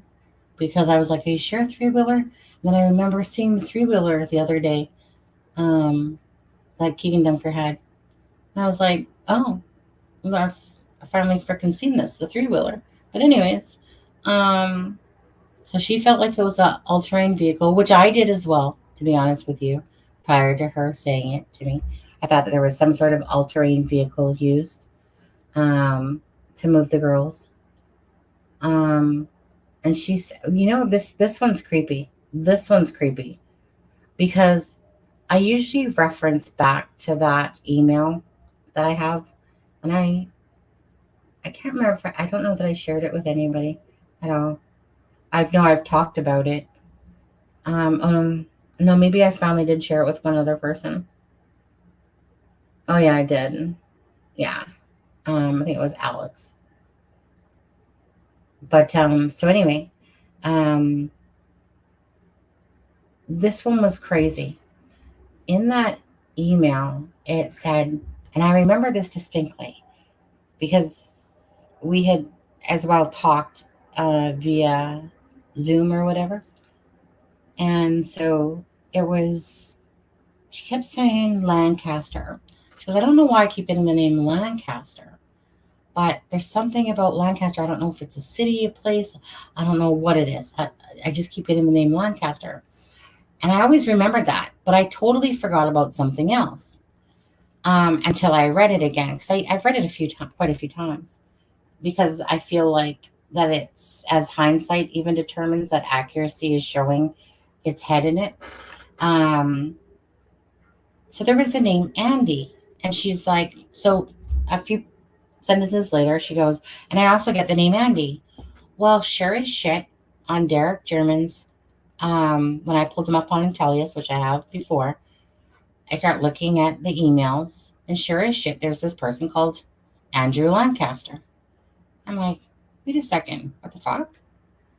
Wait, really? So I didn't even remember about Andy, because when you pull it up, it will say Andy Lancaster, or you know how alias is. And I'm like, where the fuck did she pull that up? Now I've looked at that name. I don't know what it has to do with anything. I don't know how to attach it to something, because there's nothing there that's showing me the light. But it was just the fact that she's literally telling me of the name Lancaster, and she's not sure what it's referring to. And then I look and read it again, and I see the name Andy, and I literally just found that name as one of the emails on Derek German's, and I'm like, what the fuck? Like, that's crazy, right? Like, that's one of those things, that you're like, how the fuck you didn't pick that one out of your ass to get both names right? Um, I think it was a kidnapping, torture, and bring back when everyone was gone with a vehicle of some sorts.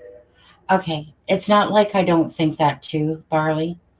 I've never personally believed in the whole. Okay, so when I say it's the path of least resistance, I don't think it was as simple as, oh, do de do, let's cross the creek, go do de do. Nah, I really don't feel that at all. I feel that that's just too easy, that it didn't happen that way. I think that there's strong possibilities to say that there was more to of a twist in that part of it. The drone didn't pick him up. Nobody spotted um, the crime scene. The crime scene would take quite a bit of time to set up. It wouldn't be just a simple thing. Why wouldn't somebody have noticed the crime scene when they were searching, or the shoe, or just anything? I don't know.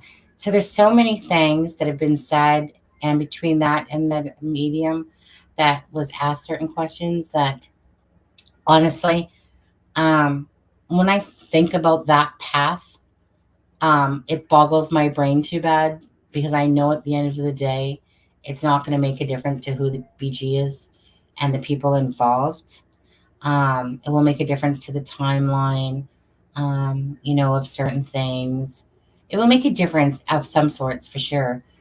But I've definitely always felt at first that was like the biggest crock of shit people were trying to say, was that they were freaking moved. I'm like, are you kidding? They came back and just, oh, here, let me just stage this while there's search people out there.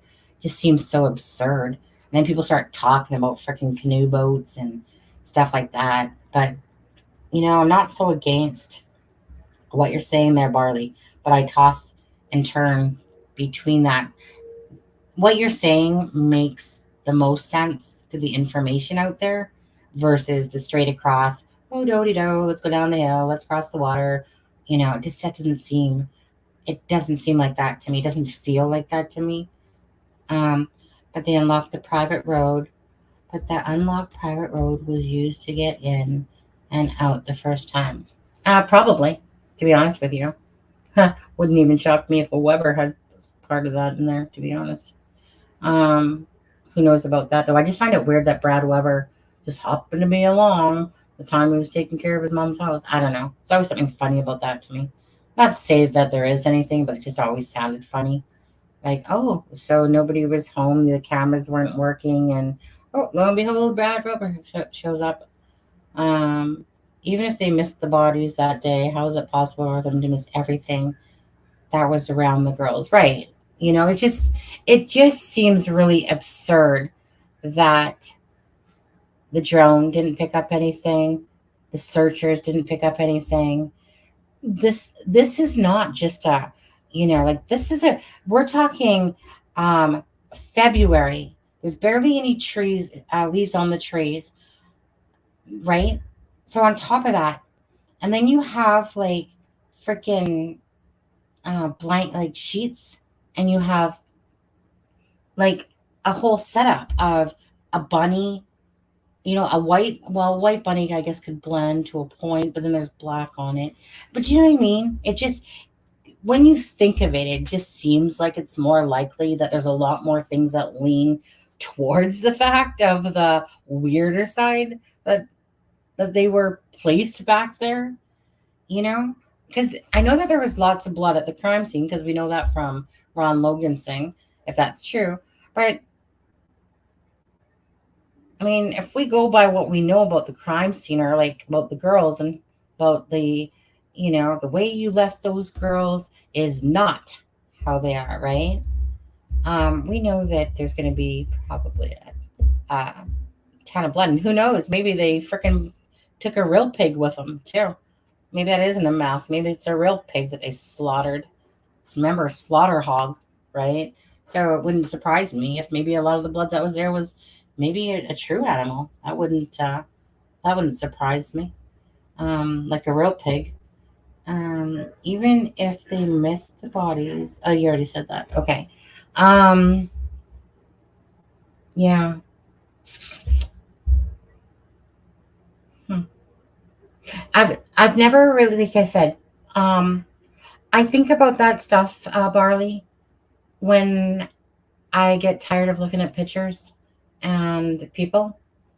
I I do have a pendulum that I did get, and it's only because, like, yeah, okay, intuitive and stuff like that. But then I thought, well, hey, let me just test my abilities here. So I seen a couple people using a pendulum, and I'm like, you're the one moving it, but you don't really trust it because you're just watching somebody cross on YouTube having a pendulum, and you're like, okay, let me just order one myself. Holy shit, you guys. Blaine, oh my God. Talking about energy.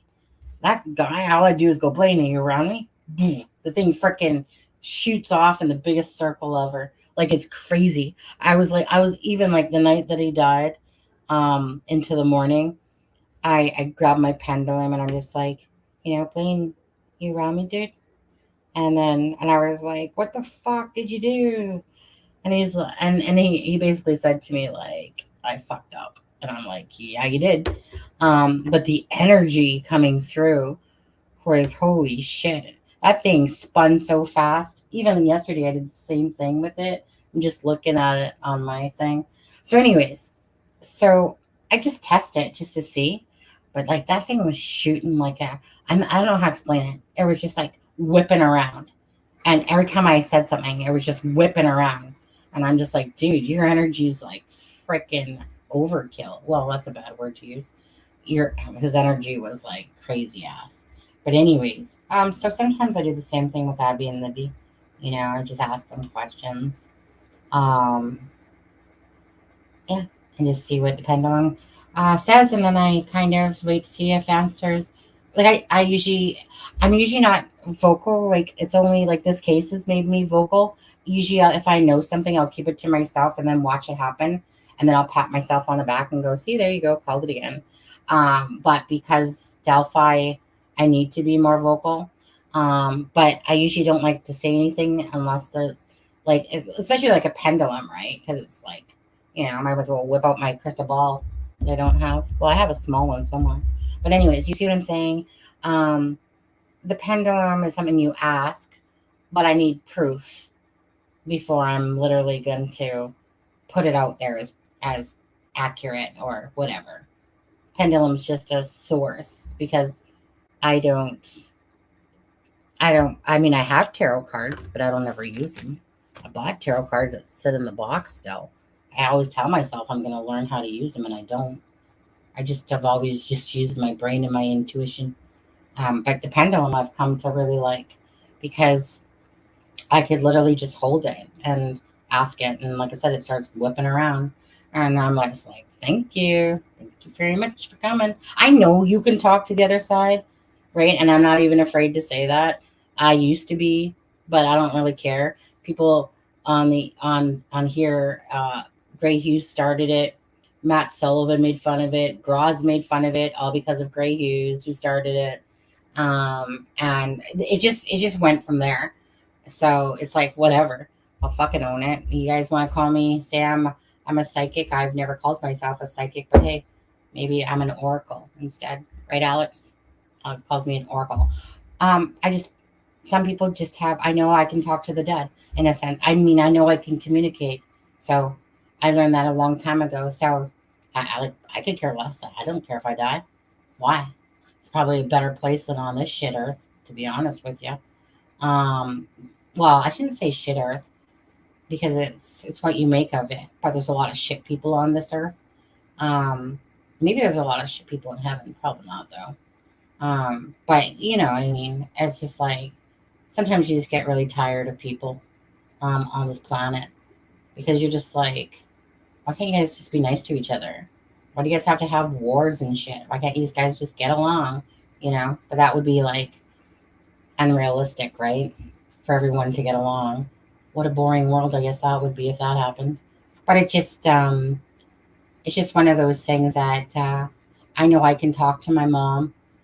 I do use it for talking with Abby and Libby. I do use it for now for talking with Blaine. So I know I can do it. So it doesn't, no one can take it away. So that's between me and God's ears, and you know that part what I do. But you don't want to sound like you're a weirdo or something like that, But whatever. I just, you know, if anyone knew me, I would never be considered a weirdo. I'd be considered fun and maybe ADHD, some people might say, but that's just because I'm a free spirit. I'm just not a boring person in real, right? But I'm a very grounded person. I'm a very level-headed thinker, but yet I don't think that there's anything out of. I never limit myself to thinking that things aren't possible, So I know who I am. I remember I was in an interview the other day, and they asked me a question. I said, look, I'm 53. I already know who I am. I already know what I'm capable of, what I can do. And it was one of those actually funny things where we were talking about something, and I'm like, is there any cancers in the room? And then the optometrist says, I'm a Cancer. And then the other person says, I'm a Pisces. And then the other person says, I'm an Aries. Well, I'll tell you, I don't know much about astrology. I never paid attention to it, really. I know my own sign. But I know that Pisces, that the Cancer, the Pisces is the moon or whatever to Cancer. And so Pisces, Aries, and Cancer, we get along just great, just fine. Same with Libras. Meaning that's why a lot of you that come in here will be those similar signs, because we have very empathic, caring hearts, and those type of signs attract to each other. And that's why it made me laugh when it's like, I'm Aries, I'm Pisces, I'm Cancer, and I'm just like, well, let me tell you. So although we had a good laugh, that was for sure. And I remember that, and I'm just talking for a second here. I remember that there was like an elephant on a picture, and there was a fly on the wall. And I said, well, let's just get the elephant out of the room first. And I said, and then I said something about being a fly on the wall. So I was just making funnies. And so when I was sitting there in the interview, he's like the optometrist guy, and I could tell he had a fun side to him. But anyways, I was sitting facing him, so I didn't see what was on the back wall behind me. And then all of a sudden I see him move his arm and go, yeah, like get that poo off the door. And I turn around and I look, and it was like Winnie the Pooh. And I was like, oh, optometrist got his jokes himself. But it was just cute how I was saying that. And he's like, yeah, I get it. Like, get the poo off the thing. And it's Winnie the Pooh. I'm like, Anyway, that was just a funny thing, I thought. And then so I get back and my husband's like, so how did it go? And I'm like, I don't know. And he's like, did you ask him when you're going to hear from him? And I said, no. And then I said, but we had a lot of laughs. And then he goes, well, it's not really about laughing, honey. It's about getting a job or whatever. I'm like, no, honey. It was about laughing. I truly don't want to go back to work. I'd just rather create and make stuff. I find that so much more rewarding, to be honest with you. Even if the bodies that day, how is it possible for them to miss? Oh, you already said that one. Okay. Well, I think Ron saw or knew something, but I don't believe he did the murders. That's just a possibility. I don't know that I'll ever know the answer to that one, unless some truth comes out when the case is solved. Because I just feel like there's something off with Ron. There's something off about the story. I think that he does know more to it. Like most of them, they're all freaking liars for the most part. A true Delphi Oracle, like the high school mascot. I'm going to be an Oracle for Halloween, by the way. That's thanks to Alex. Alex called me an Oracle, so now I'm liking that name. It's better than being called well, it's better than being called crazy or whatever, or freaking psychic, in the terms of trying to put me down. But I feel like Oracle's a good name. I don't even care if people want to deem that as bad. It just sounds like a nice name. I'm a Virgo. I was drawn here. Yeah, what, Virgo? Okay, fine. We'll let you in. But you could be here for a little bit more different reason. Doesn't mean you're not empathic, but there's just typical signs, and there's how many Virgos are in here actually. I'm Aries and my husband is a Cancer. Well, there you go. See, you know what? Actually, I very shortly went out with the Aries guy. The thing about Aries is they're so much like Cancers, but the guy that I was seeing, he was I think he was a little bit more wanted to be more independent in a sense, even though I mean honestly, I met him on Plenty of Fish. He was trying to have his cake and eat it too. But I was smarter than him, you see, because I made a second account and I pretended that I liked his base. Like I made a second account because I knew when something was up. And I'm like I said, I'm too smart for this fucking crap. So I had a feeling that he was feeding me bullshit because he kept saying, I got a cover for vacation for this person. And I barely met the guy. I only met him like one time, really. But anyways, so I met him on Plenty of Fish. And this is when I was after my divorce, about a year after. And I used all of his traits that he liked to sucker him in a sense, because that's right. I mean, I knew he liked baseball. So I just played with that.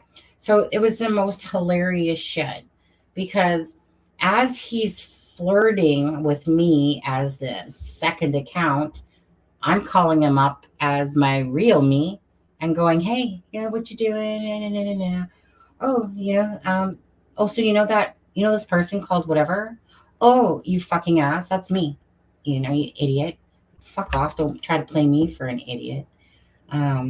But anyway, I hate being played for a fool by anybody. Like people might get things by me, of course, but don't take me for an idiot because I'm the furthest thing from that.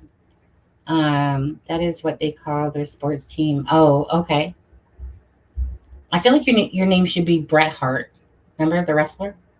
Just like my husband's name, Steve Austin. Stone Cold Steve Austin. Virgo. Oh, got another Virgo. Julia Burns. Okay, so Virgos attract here too. The private drive is the only thing that makes sense at the end of the bridge. For that end of the bridge. Yeah, I really don't put, just because it's too complicated about trying to think, because when you put that whole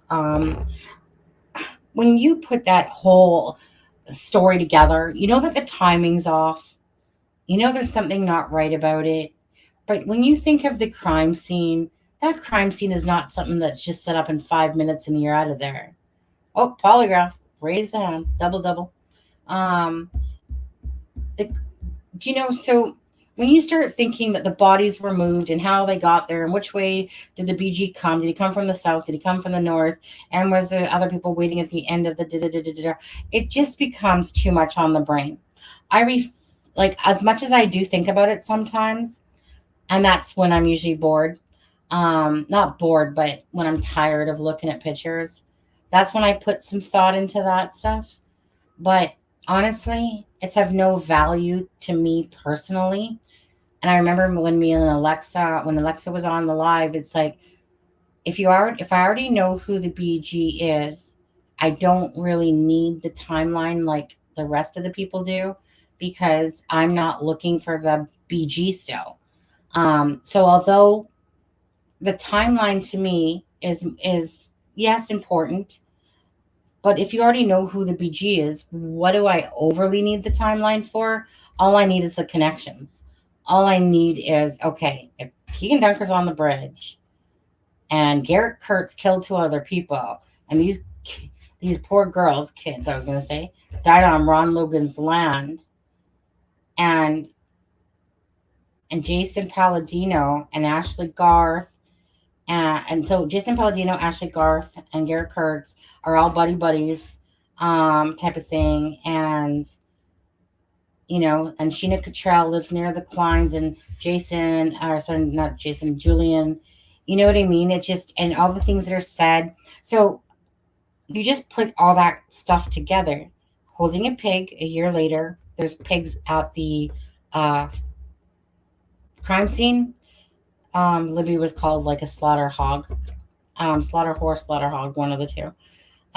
So that right there is just like a connection. But I can take it further always, and I can go, oh, that's the mask underneath your face, Kegan. That's the same freaking mask on your Facebook page.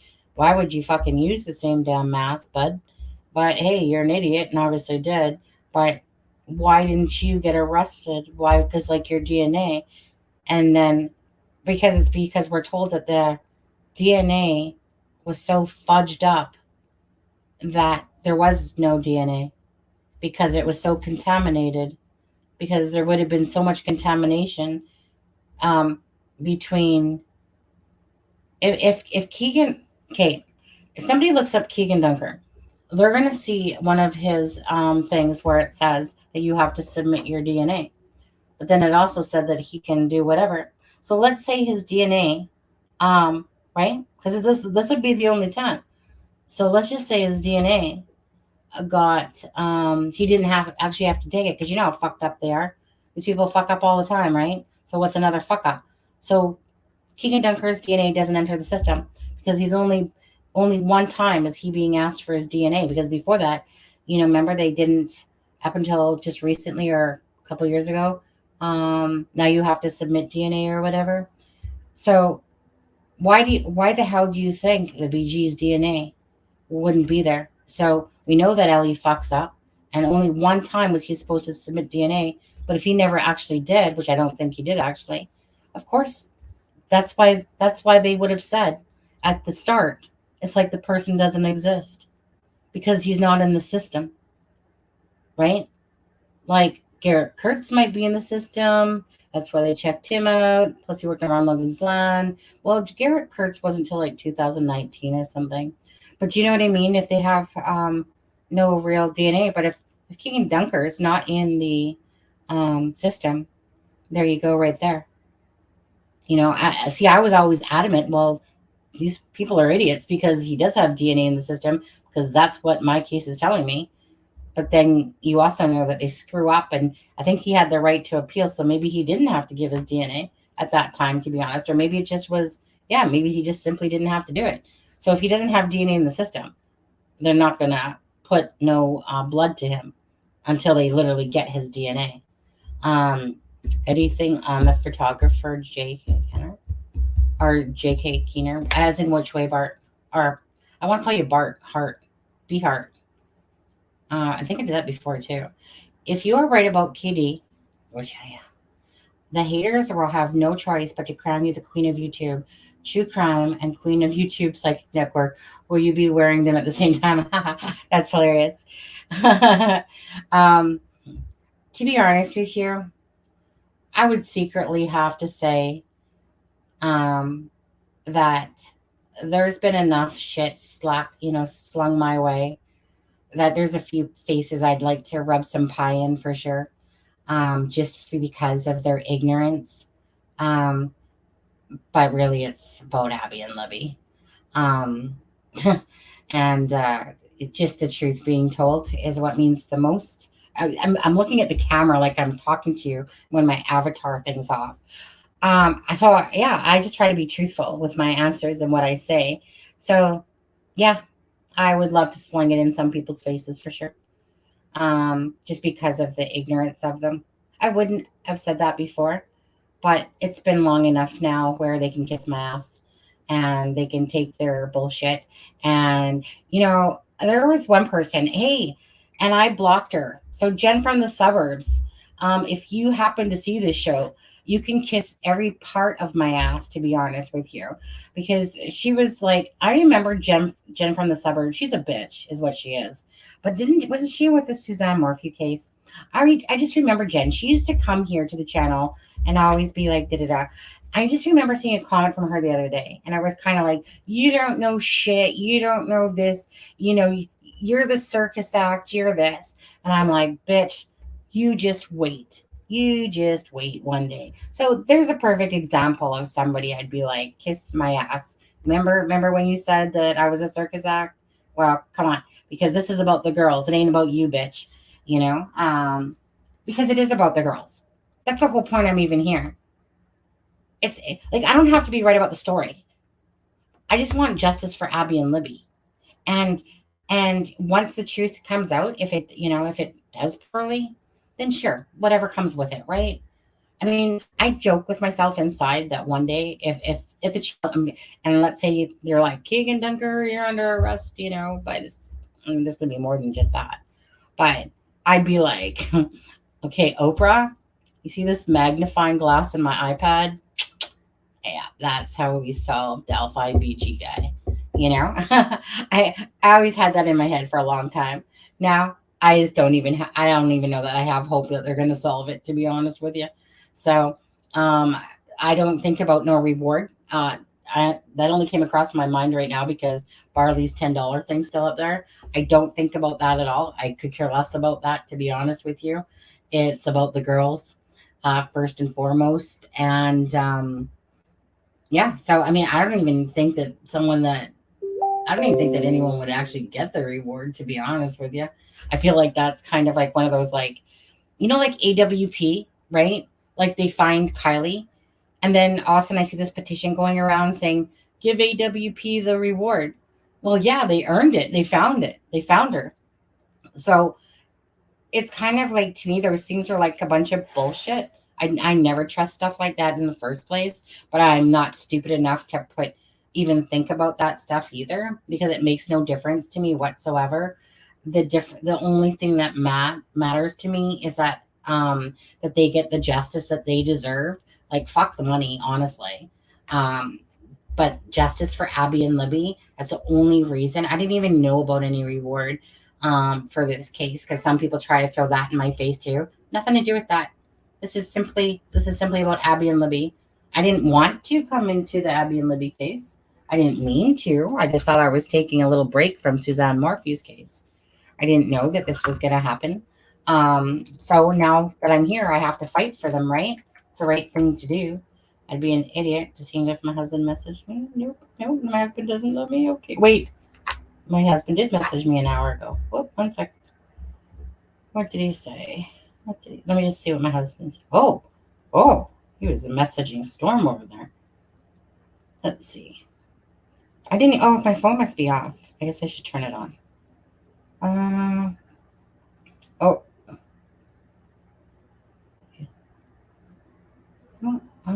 Just sorry, guys. Just reading my message.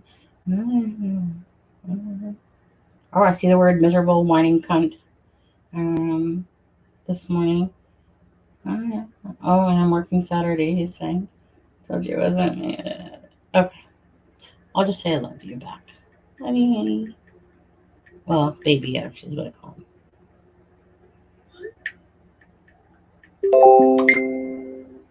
Hey. Sorry, guys. I gotta pretend like I love my husband, eh? No, just kidding. I do. I just didn't. I was just looking. I never heard my phone go off or my iPad, so I was like, oh. But then he did message me. Um. So sorry. So yeah. It's just an honor being nominated, Ella, and I'll just be an oracle for a while, right, Grizz? Any involvement with Keener, as he is a photo. No, I no, absolutely no involvement. My Brian is spelled different. Oh, Byron. Brian? Oh, Brian. It's spelled different. Got tired of being called Byron. Well, just like what I did right there, too. At first glance, it's no different than the cryptic note, eh? Huh? The cryptic note where you look at the bridge, or you look at the word right, but it looks like bridge at first glance. Teacher. Grizz, tell me why you think it's a guy that wrote. Do I even want to get into that, actually? I was going to say, Grizz, tell me why you think a guy wrote that. On the back.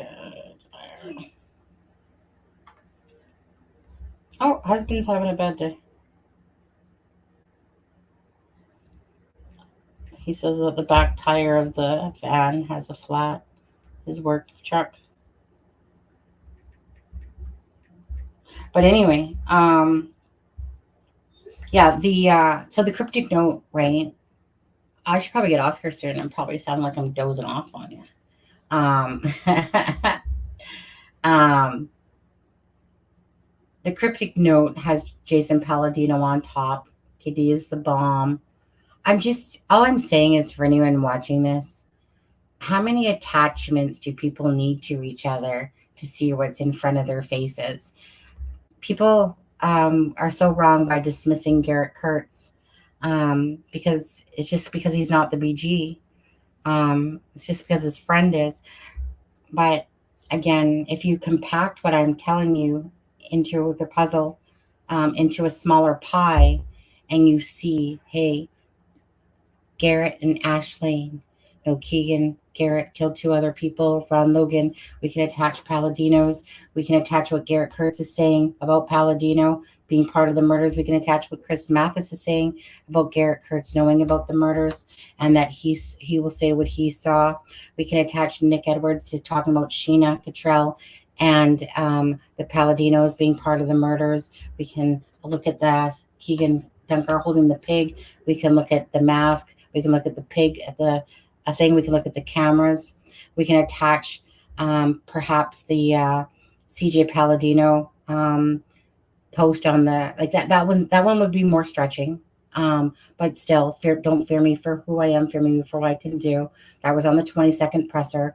The holding of the pig, the cryptic note, the CJ Palladino's post. Those are all done with arrogance. That's all that is. No one ever thought that somebody was going to come along. Oh, maybe they did. I don't know. And go, oh, I know that Kitty's the BG. Because I'm sure for a long time there that they were like, yeah, we got away with this shit so far. They probably really felt like they did. I bet you any money they're shitting their fucking pants right now. They probably all need diaper changes. But anyway, so yeah, but if you look at them, as all those people that know each other, and you think about Derek German and the meth and the drugs and what snitching gets you, and who you would pay back, right? Because if you piss off enough people, but who would want to harm 2 girls? Well, one girl in particular, you'd have to be pretty crazy, right, CJ Palladino? Probably somebody like that, or Jason Palladino, one of those people. Those ones are probably crazy enough to do that shit, according to Nick Edwards. That's what Sheena said, that it was them. Sheena tried playing stupid with me last week, pretending like she didn't know what I was talking about. And I'm like, don't play mind games with me, lady. I freaking will go up one side of you and down the other. But she's scared. I know she would be. Because she has kids, right? These people have kids that they might not have had so much in a sense, back then, because that's almost 6 years ago now.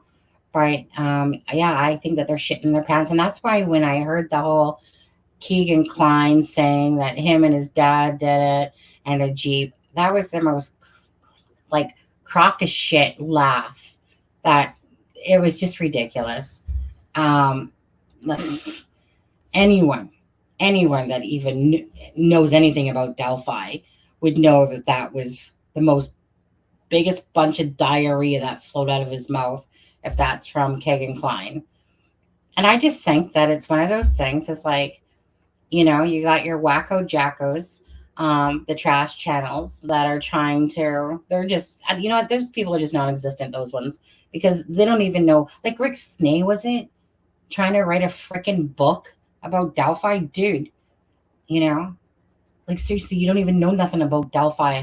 Your stupid laugh. But I think Anna told him to stop, is what I was told. And then she told him that he wasn't welcome to the baseball diamond, and he's like, well, I can still go, or something like that. And I'm just like that guy has like the craziest laugh. Like he sounds psycho. Like and it was such bullshit when it was like the whole murder sheets cease and assist, and other channels are gonna get it too.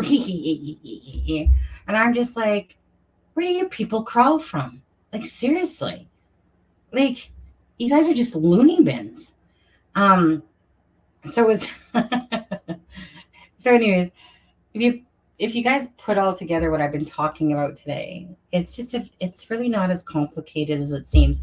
Maybe how the girls were put there and where they were moved, or if they were moved. Okay, that part might seem a little complicated, but why take on those thoughts? Do they have? I always look at something. Is that going to help the case and solve it? No? Then why am I truly going to waste my time on it? That's only for knowledge sake. It's not for benefit to solving the case. The only thing that's going to solve this case is that person that's right in front of you, knowing who he is, and then having your base, or at least for people that if they still don't want to believe it's Kegan Dunker, well, start with Garrett Kurtz, start with Open Secrets. Those people are talking. Why are people refusing to admit that or see that? Are they calling me kooky? That's such a laugh, to be honest, because kooky, yeah, it must be very kooky that Garrett Kurtz's good friend was on the bridge and that he killed 2 other people, and somehow it's real kooky that Pope Joy shares Kegan Kline shares Pope Joy's post on the girls' murders 2 days after, and that somehow Garrett Kurtz knows him too.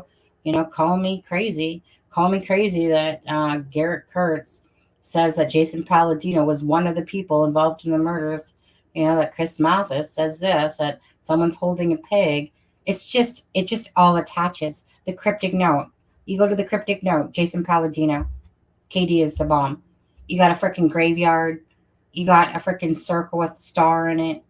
You got smile motherfucker. You guys all know that smile motherfucker typically means like smile, you're on a camera, smile motherfucker, cheese, right? And ain't no rest for the wicked. To me, that's clearly the map of, like to the murders, in a sense, about the murders. And again, they posted them up on their Facebooks thinking that nobody would even recognize what it meant. Like, why would someone think anything about Kegan Dunker holding a pig 1 year after? Why would anyone think about that?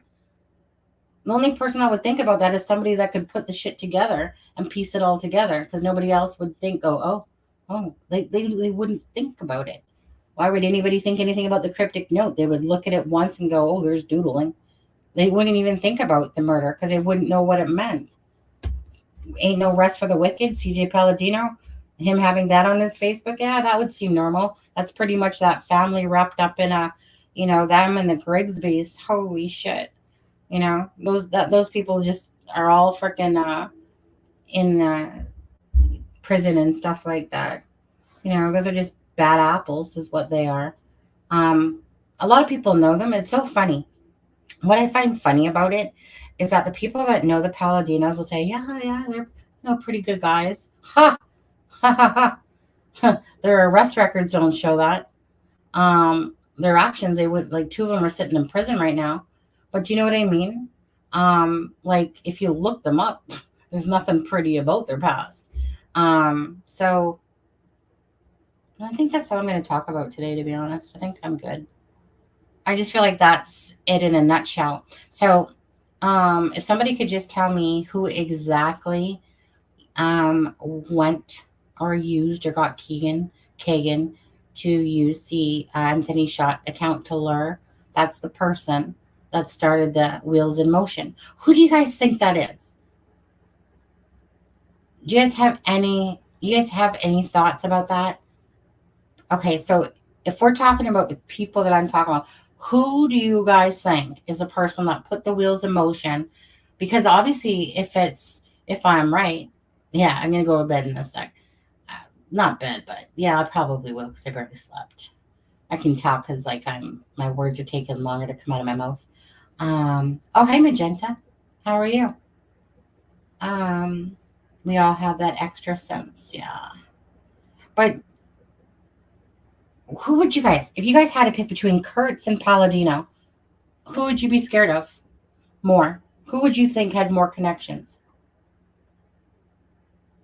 There's a person's name I don't talk about too much. I brought his name up. I was told that he ran the Monon High Bridge for meth, and his name was Jeffrey Reagan. Right? The reason why I don't really bring up his name too much, even though I know of it, and he does have a home in like Las Vegas too, or he did. The only reason why I don't talk about him is because I haven't found enough connection with him. Yeah, no problem, Magenta.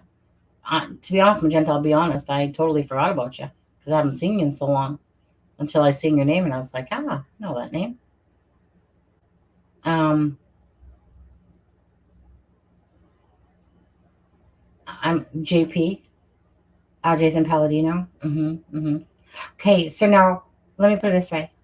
If it was between JP and Jeffrey Reagan, what would it be?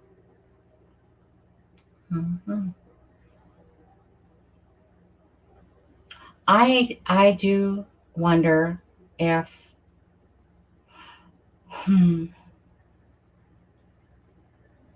thanks, Magenta. I wonder if Jeffrey Reagan is part of this all, the person that set the wheels in motion.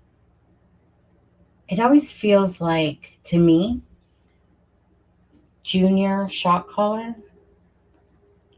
Jeffrey Reagan Jr. Is that what you're talking about, Grizz?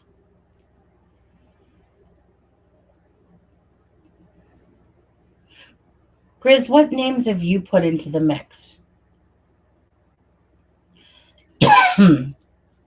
Is there any other names that you like? Okay, so first of all, answer me on that one. Junior shot caller. Are you talking about Jeffrey Reagan Jr.? Could it be a group behind KK, as in pedo trafficking ring? I don't personally think so, Hart. No, I don't think so. I mean, it could, but I don't think so. I'm just trying to go with what's out there, right? I'm not trying to I'm not trying to add a bunch of stuff to it myself. I'm just trying to use what's being shown and said. Limits. Yeah. All right, Magenta. Thank you so much. Yeah, you too. Nice to see you again.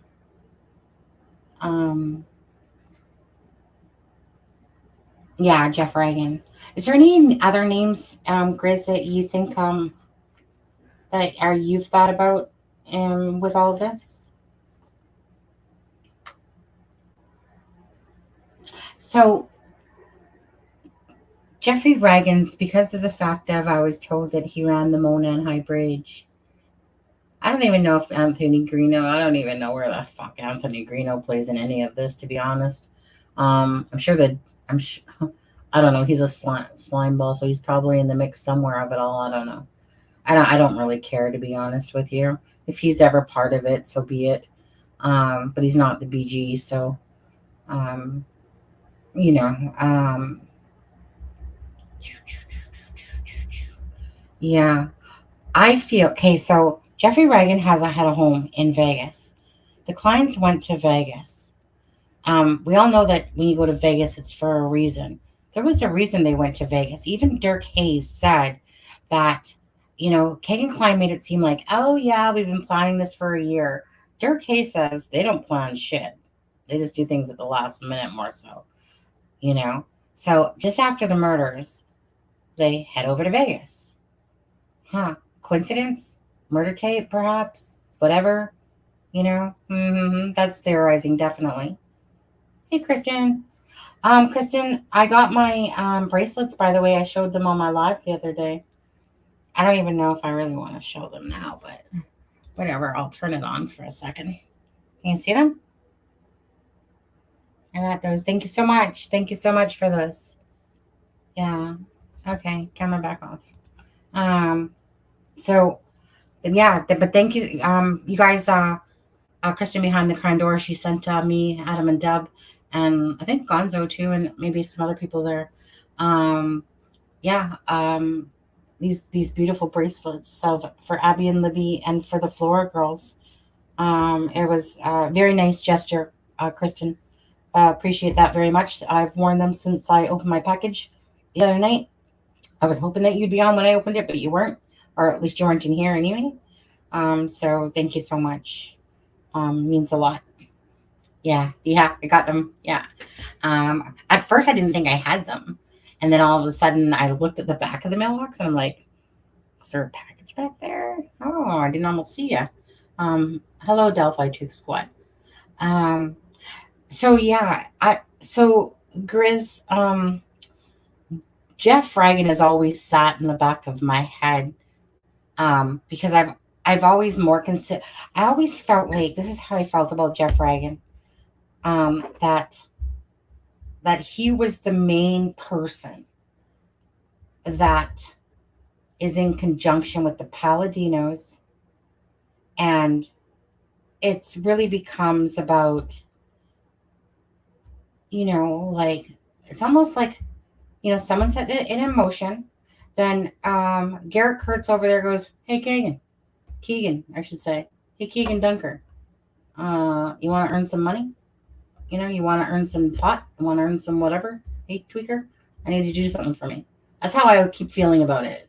I keep feeling like that Kegan Dunker is like the dumbass that put himself on the bridge that day and regrets every moment that he did that. But then he's holding a pig a year later, so I don't know about that. That's what always makes me wonder. But anyways, so I feel like some of those people, dumbasses, were enlisted, like obviously Kegan Kline or whatever, to do their role, do their part, but that the way it came down was through probably Jeff Reagan and the Paladinos. Because I heard that Jeff Reagan was at the bridge on the 12th. So it's always just sat in the back of my mind. Okay, guys, I don't know who was on the bridge. No, Julian Powell was on the bridge. So I just think it's one of those things that if you speak, you're pretty much dead. Like if you tell, you're pretty much have just taken out your family's lives and, anyone else's lives.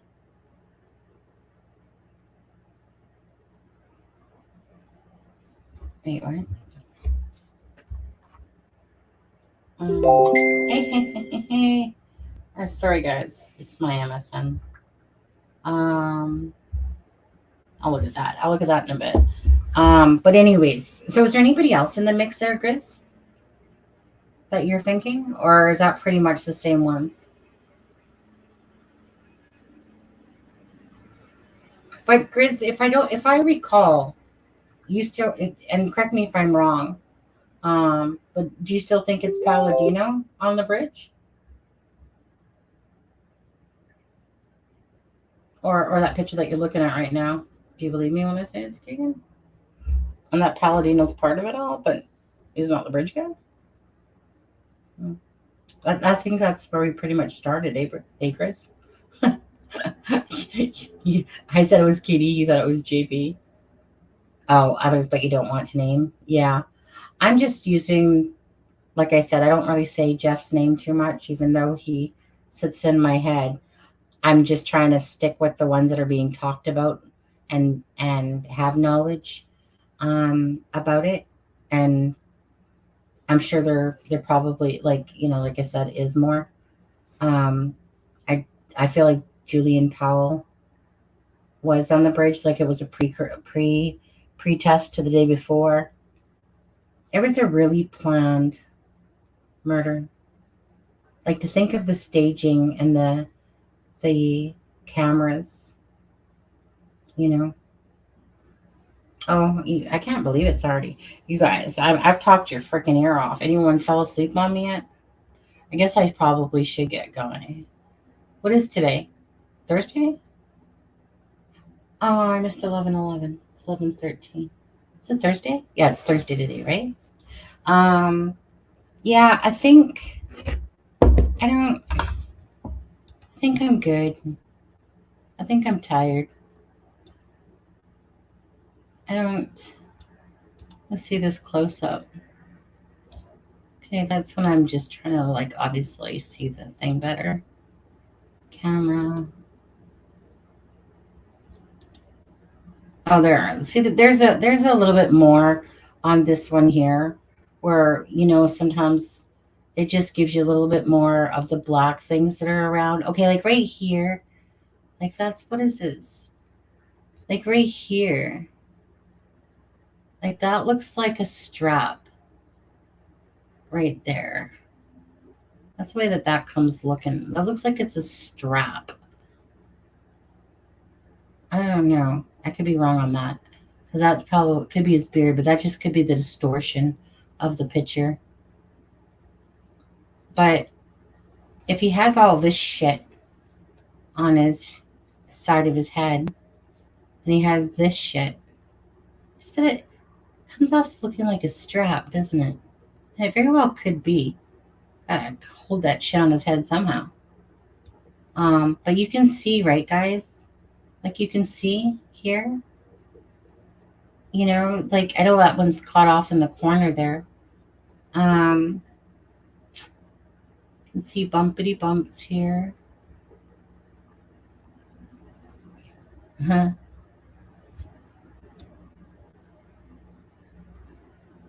It's like, I feel like I'm looking into every cavity that's in there, but it's hollow. You guys can definitely see that camera thing a lot better. I think that's good. This one. See, like this one right here. Hold on. Let me look at this one. I'm going to have to play with this one. This one's worthy of my time more so, because you can see handle and you can see, like, this always reminds me of this piston thing. Like I said, it's hard to explain it, but when I'm watching it on 600 pictures and you're playing it like it's a movie, like, I always associate it to a stick man. I always associate it to a stick man because when you put stick man in the corner of a paper and you do that thing in the corner, it looks like it's running or whatever. Well, that's the same thing with what you're doing on your iPhone. Is you're taking 600 pictures, you're sliding your finger right across the bottom, and at the top of his head, it looks like as if a piston's going back and forth, back and forth, back and forth. And I don't know if that's like, like picture type of thing, but it comes off like a piston. I call it a piston. I can't escape the thought of the crime being recorded. What do you mean by that, Chris?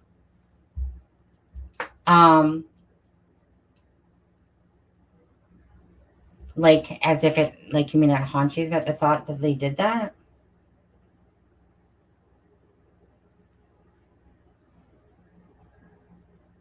Like,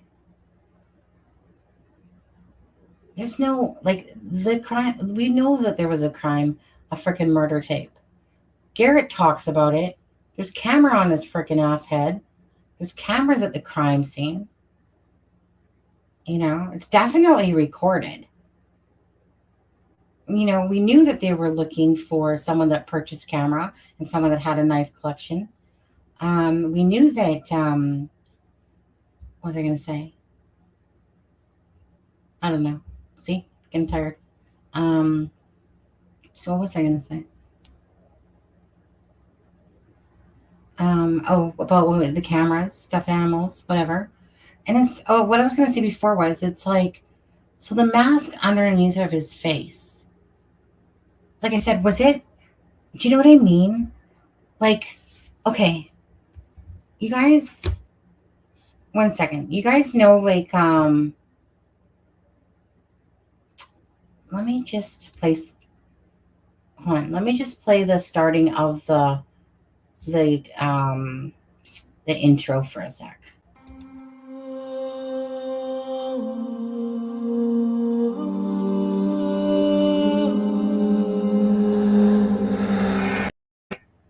Okay, so did you guys like see that, right? The mask.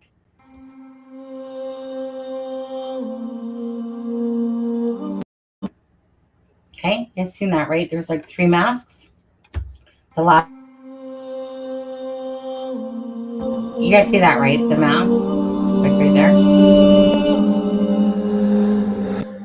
Okay, so that's exactly what that like reminds me of. Like, they got a crime scene, you know, have a mask underneath of his chin. So, because, like, why would you have it underneath your chin unless you were intending to put it on your face, right? Makes sense.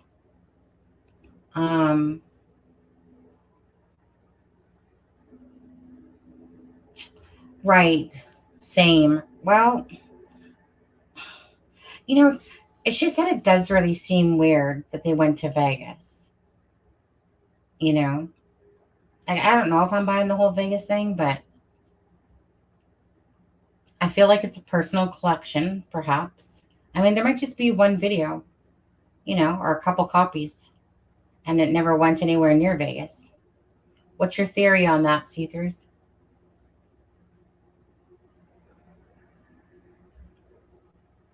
Oh, it was recorded for pleasure, not to send a message.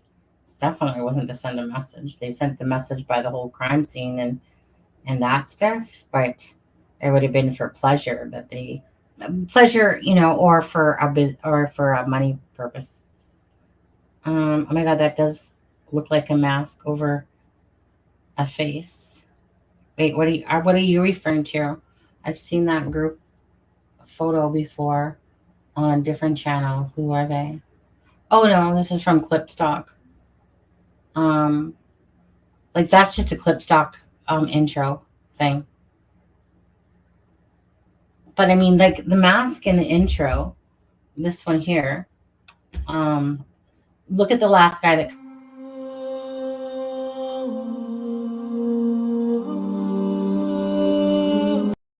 Okay, so that's pretty much kind of similar to the mask that BG has underneath of his chin. He doesn't have a mask on his face. He has a mask underneath of his chin. And that's the same mask that's right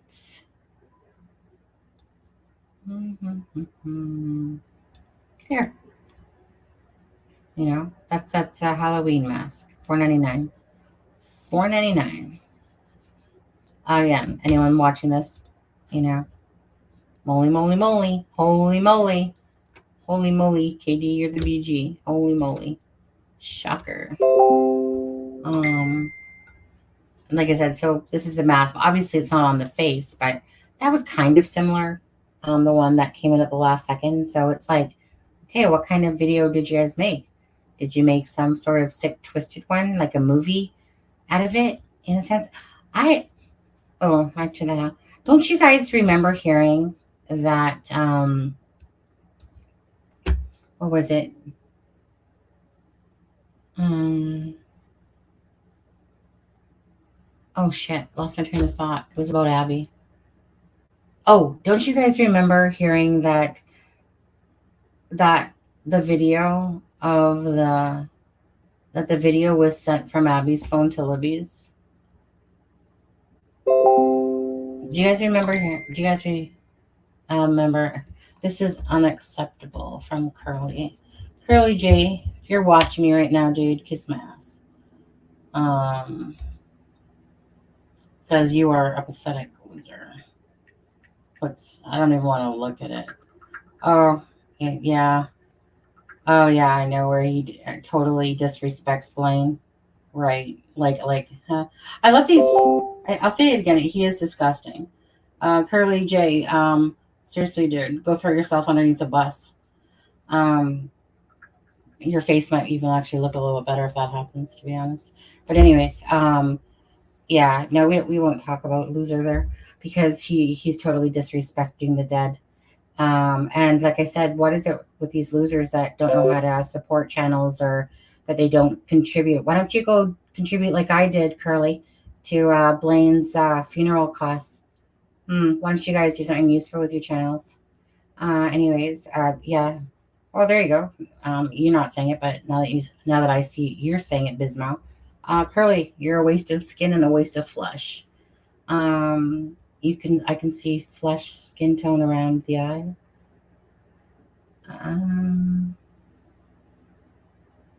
What's around the eyes? Are you talking about in this photo?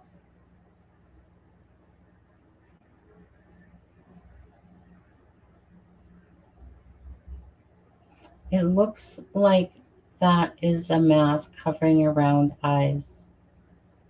Huh. So that mask is like sitting on a stick or something. It's like some sort of contraption at the crime scene. It's just like a latex. It's a latex type of cheap $4.99 Halloween mask. I think it's been cut though from the original. Looks like it's been cut, but it's hard to see on this picture. But the nostrils are there. Anyways, it's like hanging from a stick or something like that. But there's some like what is on it? See, there's a marking. I think it's this one right here. This isn't the best picture for it. I think it was this marking right here that I remember finding. I was like, oh, little bump on both those little masks. One on your Facebook. What is this here? Like, that's weird. What's right here? Like, that looks like it's like a pin or something. That looks like some sort of pin. When I say pin, I don't know if that's like blood or a pin or something. Because it's something that's there. But like when I say pin, I'm talking about like a pin on like Ron Logan's hat. Like those type of pins. What is that? Huh.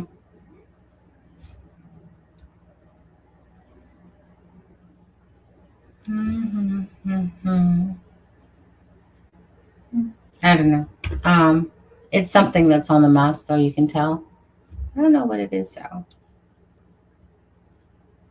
You know, I can show you pig pictures, but I'm gonna get going, guys, because not that one. What are you talking about? You talking about a different picture I had up? Like this one?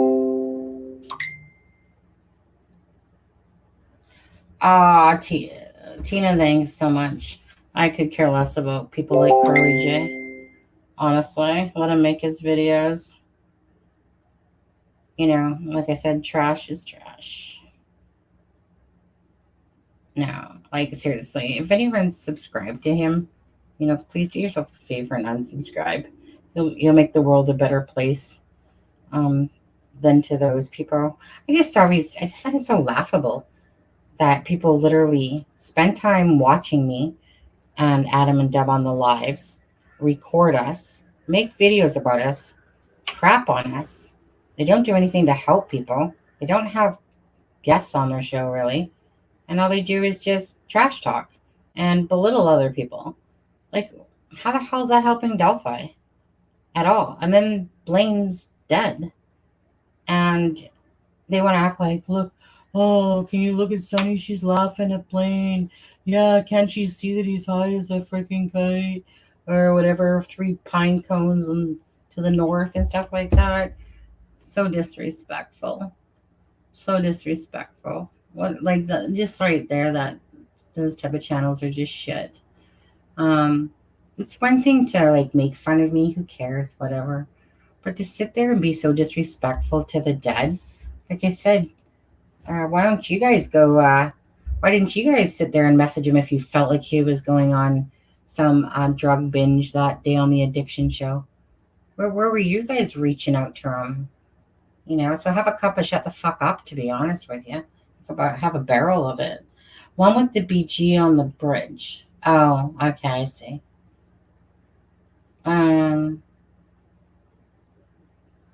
Yeah, but I didn't put it up, right? Did I put that picture up? I really need to get going, but I didn't put that picture up, did I? Yeah, I know.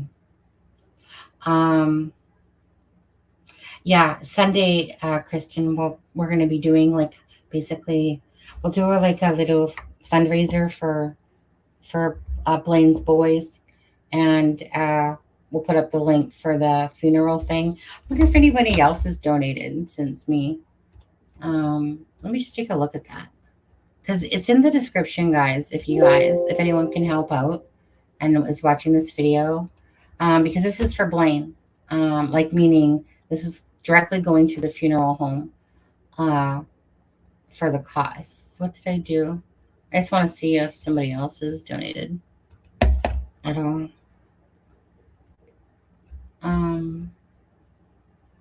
Really? I'm still the only person? Well, $8,500 is what the amount is that they're trying to raise. Not that they're going to get 85, but still my $30 is up there. I seen it this morning and I was like, oh, well, let me see if it works. And at first it didn't. And then, anyways, it ended up working the third time. So I was like, oh, sweet. But me, Deb, and Adam will donate some more. But as for the kids, we're going to do something, Kristen, as well for the kids, that people can donate to the PayPal, and that will be given to Andrew. Andrew Bess. No, they don't, do they? No. You know what, you guys, it would be really nice if anyone who does have a little extra, if they could, contribute for Blaine's memorial, just for the fact of it's his body. Obviously, that's going into a casket, and those things cost a lot of money. But this is for Blaine. And what did I do with it? Oh, this one right here. I'm just gonna put the link. It's in the description of this video, but I'm just gonna put it out there if you guys don't mind. And if somebody can donate to it, that would be amazing, because I've been the only one and I did that at about 5:30 this morning, my donation. But anyways, that's the link for it. It's the Shirley and Stout obituary. His funeral will actually be on October 27th. And yeah, missed that big lug. I was sitting there staring at the messenger, and I sent him a message, and I'm like, come on, just say active now. I still can't believe he's gone. It just, how some people just come into your life and you click, and there's other people that come in, and they come in, but not as meaningful sometimes, Right. I don't know. I just really enjoyed Blaine. He was always cheery. I always like cheery people that are always kind of like, just got the fun side to them, cheery. And Blaine was always cheery. Even even when he didn't look well on that live. But again, we thought it was drinking and being tired because we don't do hard drugs, like fentanyl or meth or anything like that. So when somebody says that they're really tired and they are and they're stressed out and we thought that he was drinking, but I mean, obviously if somebody's done drugs before like that, they probably see the signs a lot easier. We definitely knew something was up. We definitely asked him, like, hey, Blaine, what's going on?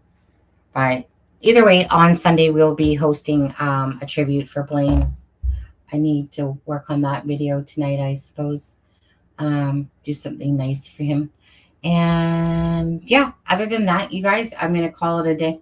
It's been 3 hours and 56 minutes and 24 seconds.